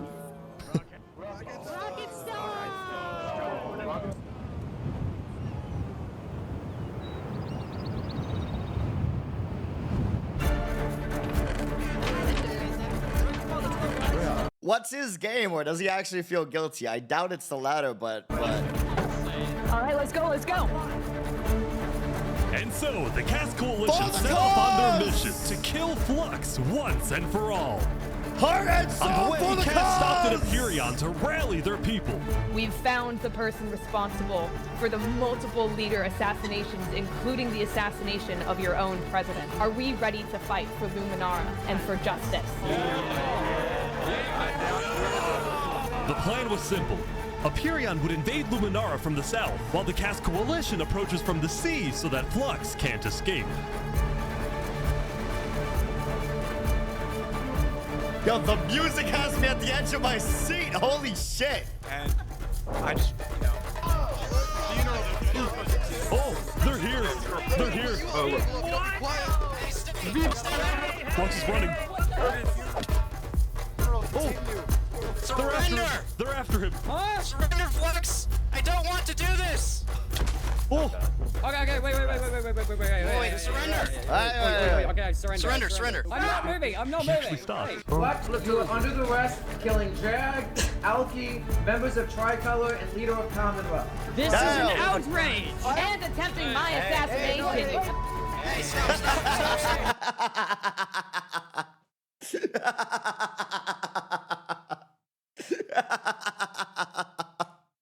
Fucking tell him, Queen. Speak your truth. Outrage! And attempting my assassination. Flux had stopped and surrendered, but there was a bit of confusion. Oh, shit. Yo, we love Cass in this household, bro. He's our president.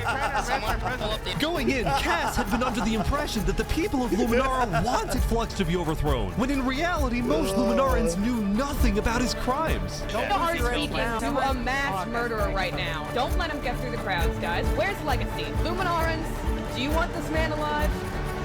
Yeah, entitled to a fair trial. Yeah. Oh, come on. All of a sudden, Cass wasn't sure about what to do. Until... He ran! He ran! Heart and soul for the cause!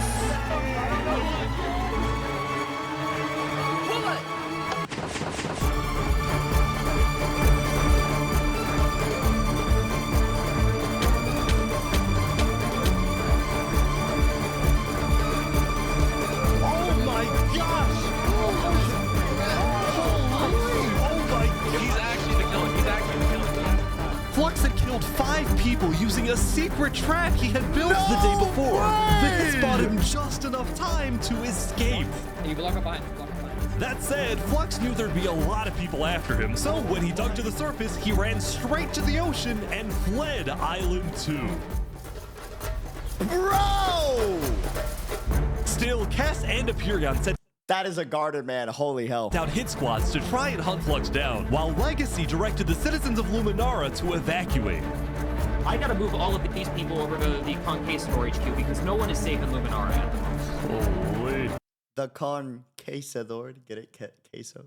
Cheese, con. Like that, Legacy had taken over as leader of Luminara. Cass and Epyrion were down 5 citizens, and Flux had gotten away with everything once again.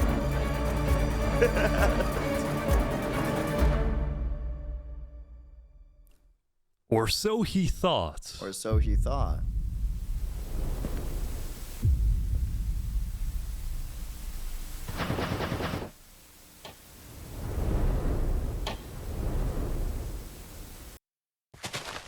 I am so confused on what's happening right Oh now. my god! Oh my god! Oh my god! Oh my god. Oh my god! Ain't no way, bro.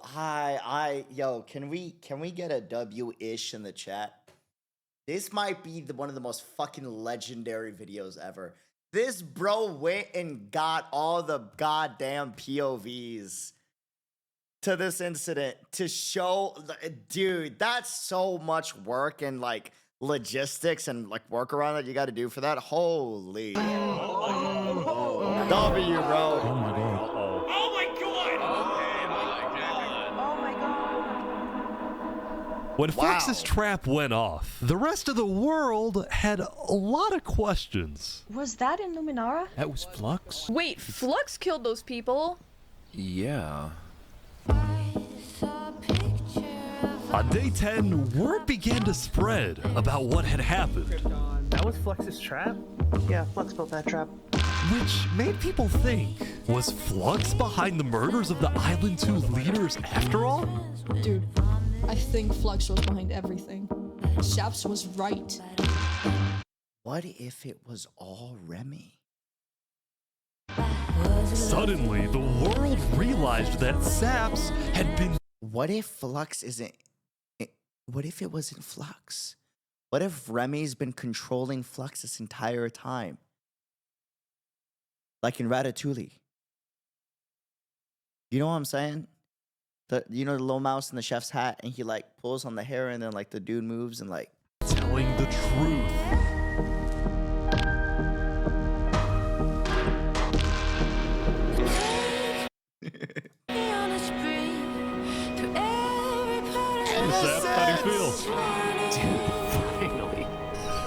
Finally, I'm so happy. For the first time since he had gone into hiding, Saps had been vindicated, proven innocent, and the world was finally on his side. Justice for Saps!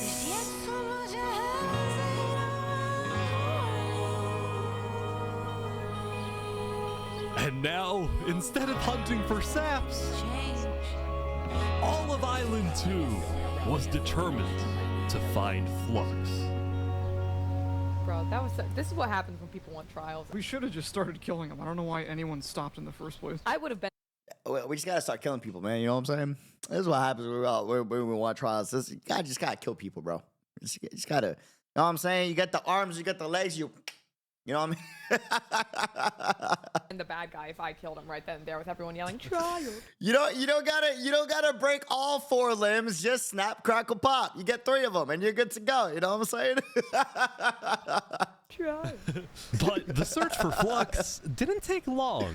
Someone just saw Flux going up the volcano. Oh, you're kidding. Brother, this is some evil empire shit right here. Oh, you're kidding. Hey, no way. Bro. Queen Seneca had offered Flux refuge at Infernace under the condition that he and his crew build deadly traps all around the volcano perimeter so that nobody can break in. But the rest of the world was unfazed. Yeah, they're gonna pay for what they did. Yep. On day 10, all of Island 2 joined the Tricolor Westhelm Alliance and declared... This is fucking... Bro. Island 2 joined the Tricolor Westhelm Alliance. Give your heart and soul for the cause! And declared war Glory against to Westhelm! Alright, today we infiltrate the volcano for Spider and for Owo. And I just want to say, if I die today, I love you all. Glory to Westhelm! Glory to Westhelm! Luquini, he was my brother. He was everyone's brother. I love it. I love it. He always sounds like he's 10 seconds away from a crash out, bro. Like he's always on the knife's edge, you know what I'm saying? I feel like if you just poke him just slightly, he's gonna crash out. He was my brother. It's the way he, the way he moves. Everyone's brother. Oh. And they took him from us. They took him. Flux got away with murdering so many of our people and our leaders. Today, we get justice for our entire island.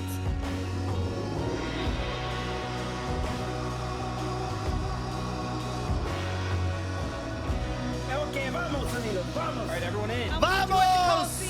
¡Con ganas! ¡Ándale, hermanos!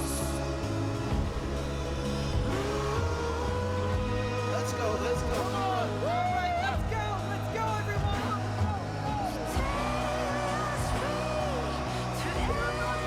Down. Down.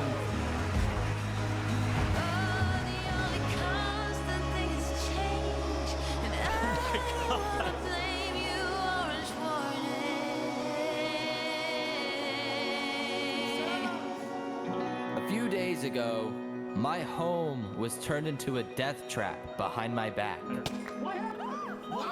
I was framed and then forced to go through a rigged trial. Guilty on all counts. Yes. A few days ago, every single person in the world wanted me dead. But today, you all know the truth about who really killed our leaders and our friends. Today, we walk ahead, we storm the volcano, and we get justice!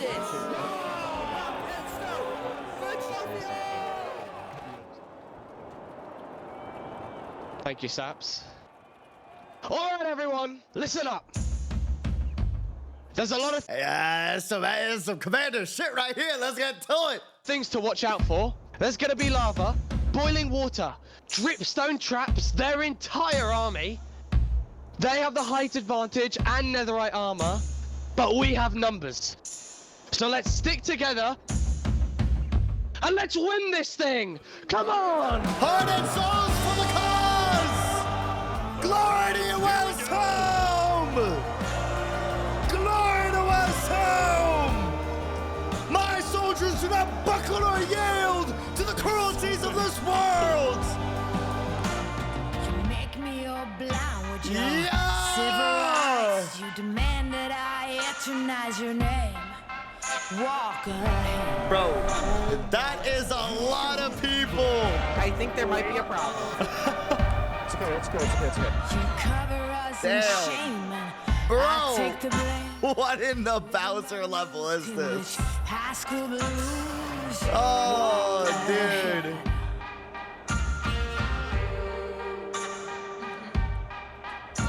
Big cannons keep provoking. Blood-red sun starts choking. Can anyone stand this nonsense? Eating away, telling us to stop and obey. Dude. To stop and obey. What the fuck? Yo! On the lava, but the water still burns.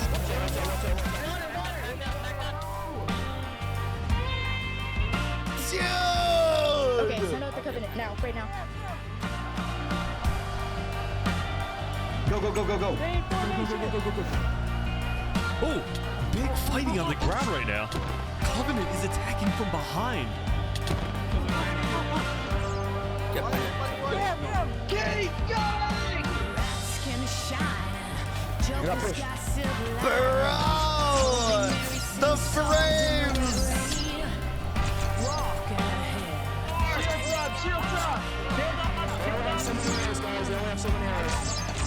Now every new day is a new firearm to my teeth. It's just chaos on the ground. The sound effects are great. Someone show me someone living a desire.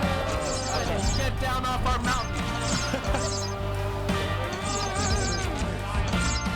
Cannons keep provoking. They got it, they got it.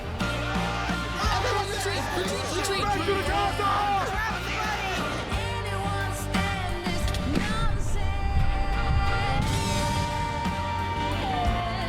Beaten away. Was that Remy the Rat? No! Remy! I'm sorry for innocently accusing you!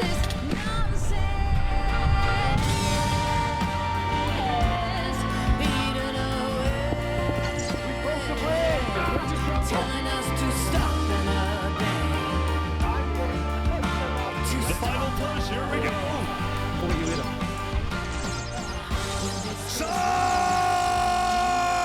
Charge!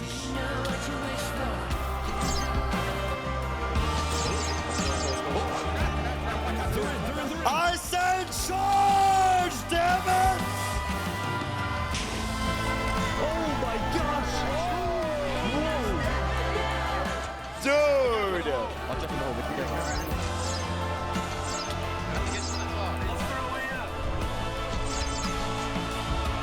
Brother!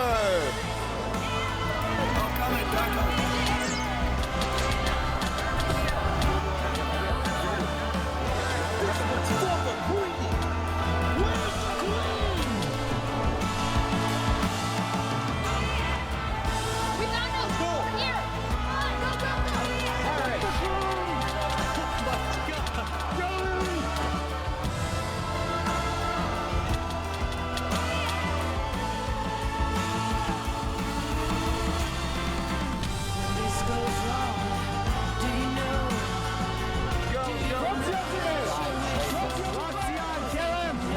Seneca has fallen! Flux is in our sides! Charge! Those inside do not yield! Your heart and soul to the cause! Glory to Westhelm!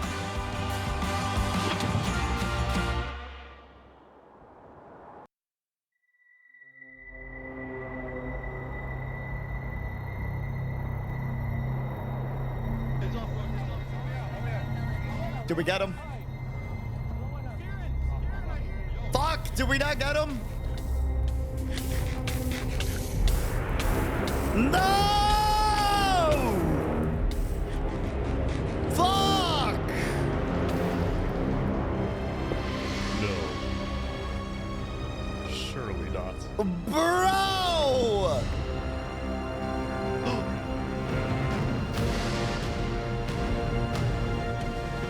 No, of course he has a total. Of course. Where was he? I saw him! I saw him!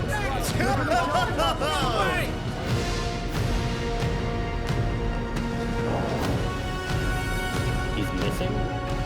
Hold on.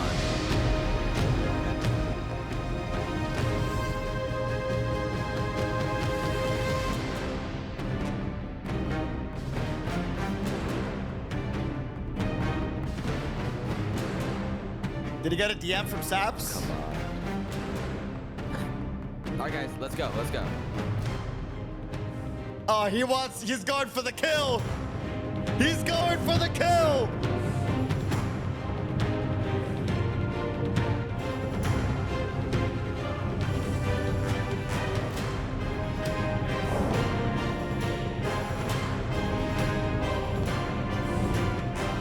What? No way.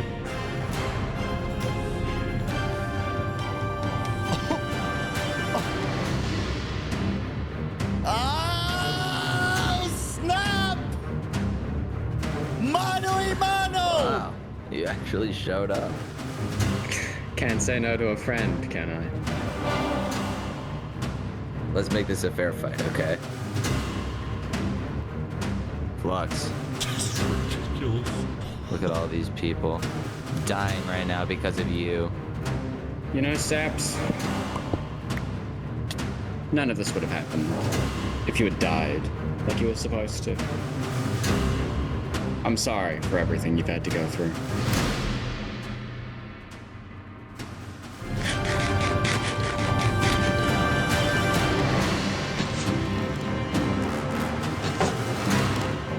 Good block from the shield. Flux is looking to get closer. They're filling each other out. I can't watch this.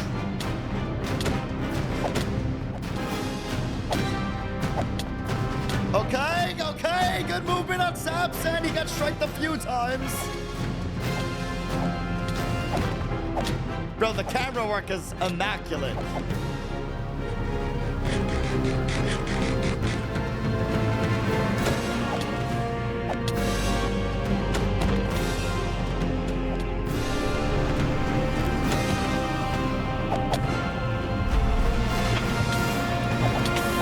Oh my gosh! The lava setup! You'll burn for what you did, Shredder!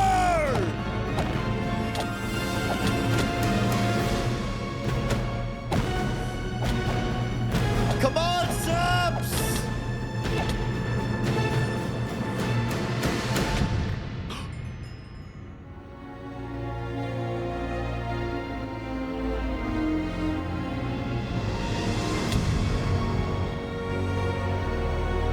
Let's go!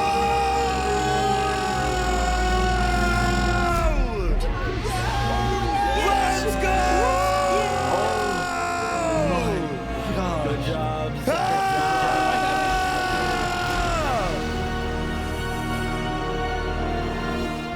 Saps had killed Flux. And with that, Flux's reign of terror was over. ¡Para el queso!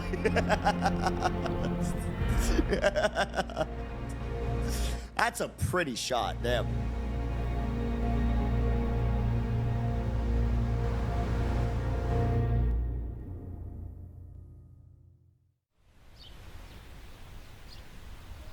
Days later.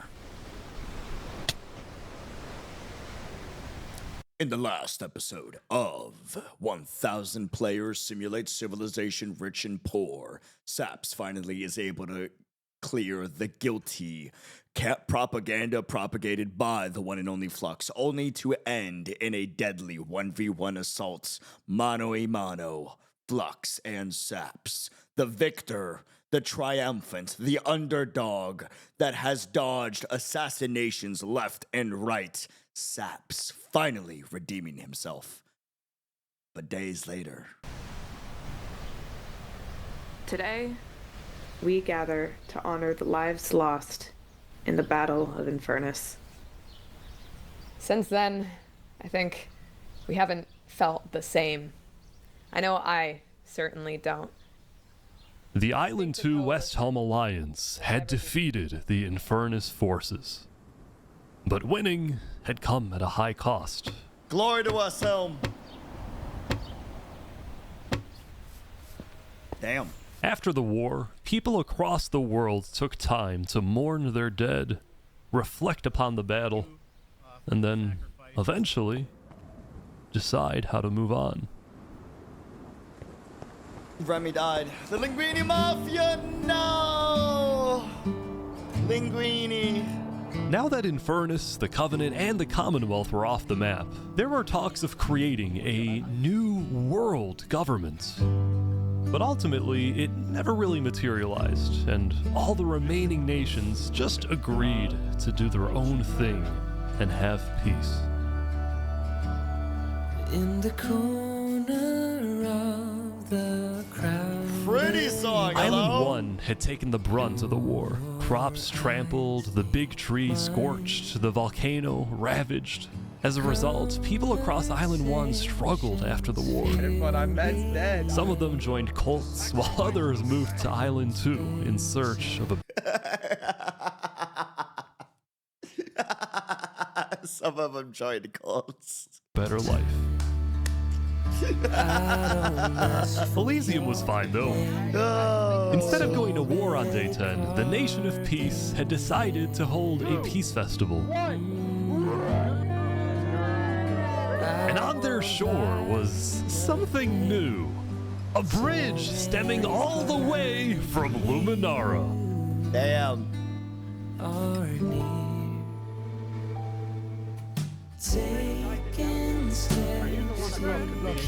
And so everybody lived on in peace, including Saps, who at long last had returned to Island 2. Is back home! Those brings back memories. Still, the world wasn't totally conflict-free. The Cask Coalition Bakery was yet to be exposed for causing the death of Wood Daddy. And Knight Arcturus was still in hiding, yet to be found. Ain't no way this guy's still alive, bro. Ain't no way. Ain't no way, dude. Westhelm. Bro. He's a Black Ops vet at this point, dude. It's a big world, so it's not a surprise that many stories like these may just never end.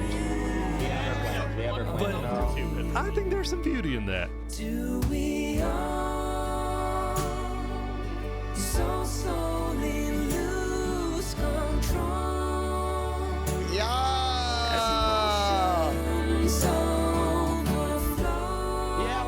I hate to ruin the moment, but you did it with the edit. Why is his name? My name makes no sense. As emotions so Bro. That's not my fault for pausing. He put it in the edit, dog. Yeah, we still have some work to do. We will catch that traitor. But tonight you can rest. You've made your emperor very proud. Glory to Westhelm! Jury, you have heard all of the evidence. If you find Thomas 5200 guilty of aiding Fluxion with his reign of terror, jump now. Thomas, may you find mercy in the end, senor.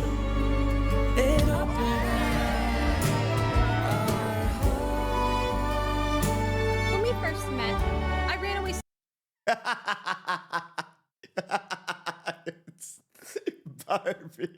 screaming for me because I thought you were gonna blow up my nation and kill all my citizens. After we talked a little bit for like 5 minutes, I realized you could blow up my nation and kill all my citizens. You could blow up my nation. But that doesn't mean you will. Barbie, do you take Oppenheimer to be your one and only candidate? I do. Oppenheimer? I do. Now, at this time, Barbie and Oppenheimer have requested that instead of rings, they will both exchange something slightly different. If you would please turn your attention to the nuclear bomb that's behind us.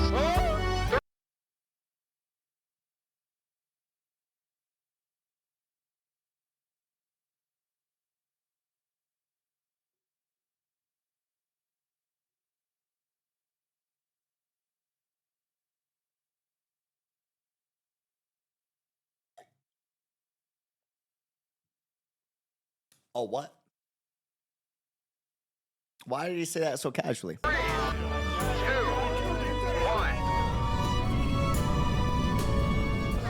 1. The Barbie on it.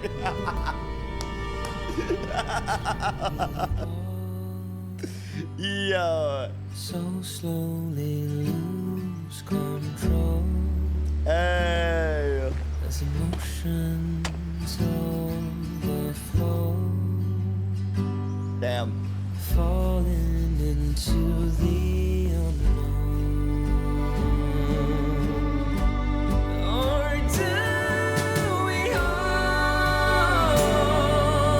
guard our small fragile hearts as we softly break it apart, afraid to give in to the storm and open up our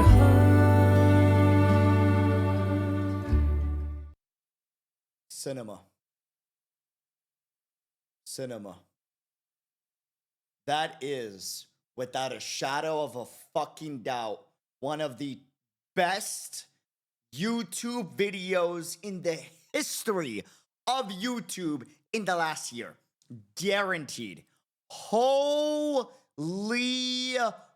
fuck. I can't believe I got to watch that for free. I can't believe that was 2.5 hours long. Brother. Oh my lord. Let's count the amount of soundtracks he included. 65 different songs throughout the entirety of this, which means he had to decide between 65 different songs for the placement of the songs, the timing, the editing, making sure it resonates with the moment. The amount of logistical work that went into this, the camera work, the B-roll, the refilming that must have been necessary to get the pretty shots that they got, and then going to all the other streamers and video makers to get the actual footage to show that this was actually done, and then crafting the story out of the hundreds of stories that was probably born from this. Brother, that is one of the most passionate and most creative videos I have seen on this channel. I've seen on this fucking platform, in any platform. It has 60 million views, and I can say confidently, it is still underrated. It needs more. It fucking needs more. Holy hell. Absolute peak cinema. And I thought I was gonna stop watching this 10 minutes in, bro. I'm gonna be real with you, because I've never really played Minecraft heavily. You know what I mean? I got like 20, 30 minutes or like a little bit over in middle school. This is like my first deep dive into fucking seeing so much of Minecraft, especially modern day Minecraft. Like, I just did not expect that. Holy hell. Saps uploaded his POV2 fully edited like a movie. Bro, I want to do a follow-up video where we like talk about why this video was so damn well done. But also, if you guys like to see content like this is definitely new for the channel, let me know. Let me know if you want us to check out more videos like this. This was fucking geniusly made. Make sure y'all go subscribe to Ish as well. This was fucking amazing. if you want to see the Saps perspective, apparently there's a Saps perspective, leave a thumbs up, comment down below. If this gets, I don't know, what was the goal for the Nikkei? It was like 2,000. If this gets 2,000 likes, we will speed run and prioritize doing the Saps video reaction and discussion video in the future. But even if it doesn't, we're probably still going to do it in the future because of how fucking amazing this was. But if y'all really want to see it like right away, 2,000 likes, we'll make that a priority. Let me know what y'all think about content like this. Leave a comment down below, YouTube fam. And join us over on Kick, where we do live streams almost every single day. And if you want to check out anime reactions or music breakdown discussions that we do sometimes over on the membership website that we got, link in the description, feel free to check that out as well. We'll see you soon. Thanks for joining. And above all, take care of yourselves. Love the heck out of y'all. Thank you for the crazy support. As per usual, be unreal. Take care of yourselves. Adios, YouTube. Have a good one. Have a good one. Dude, here's the trailer for his Purge Civilization. Dog, what?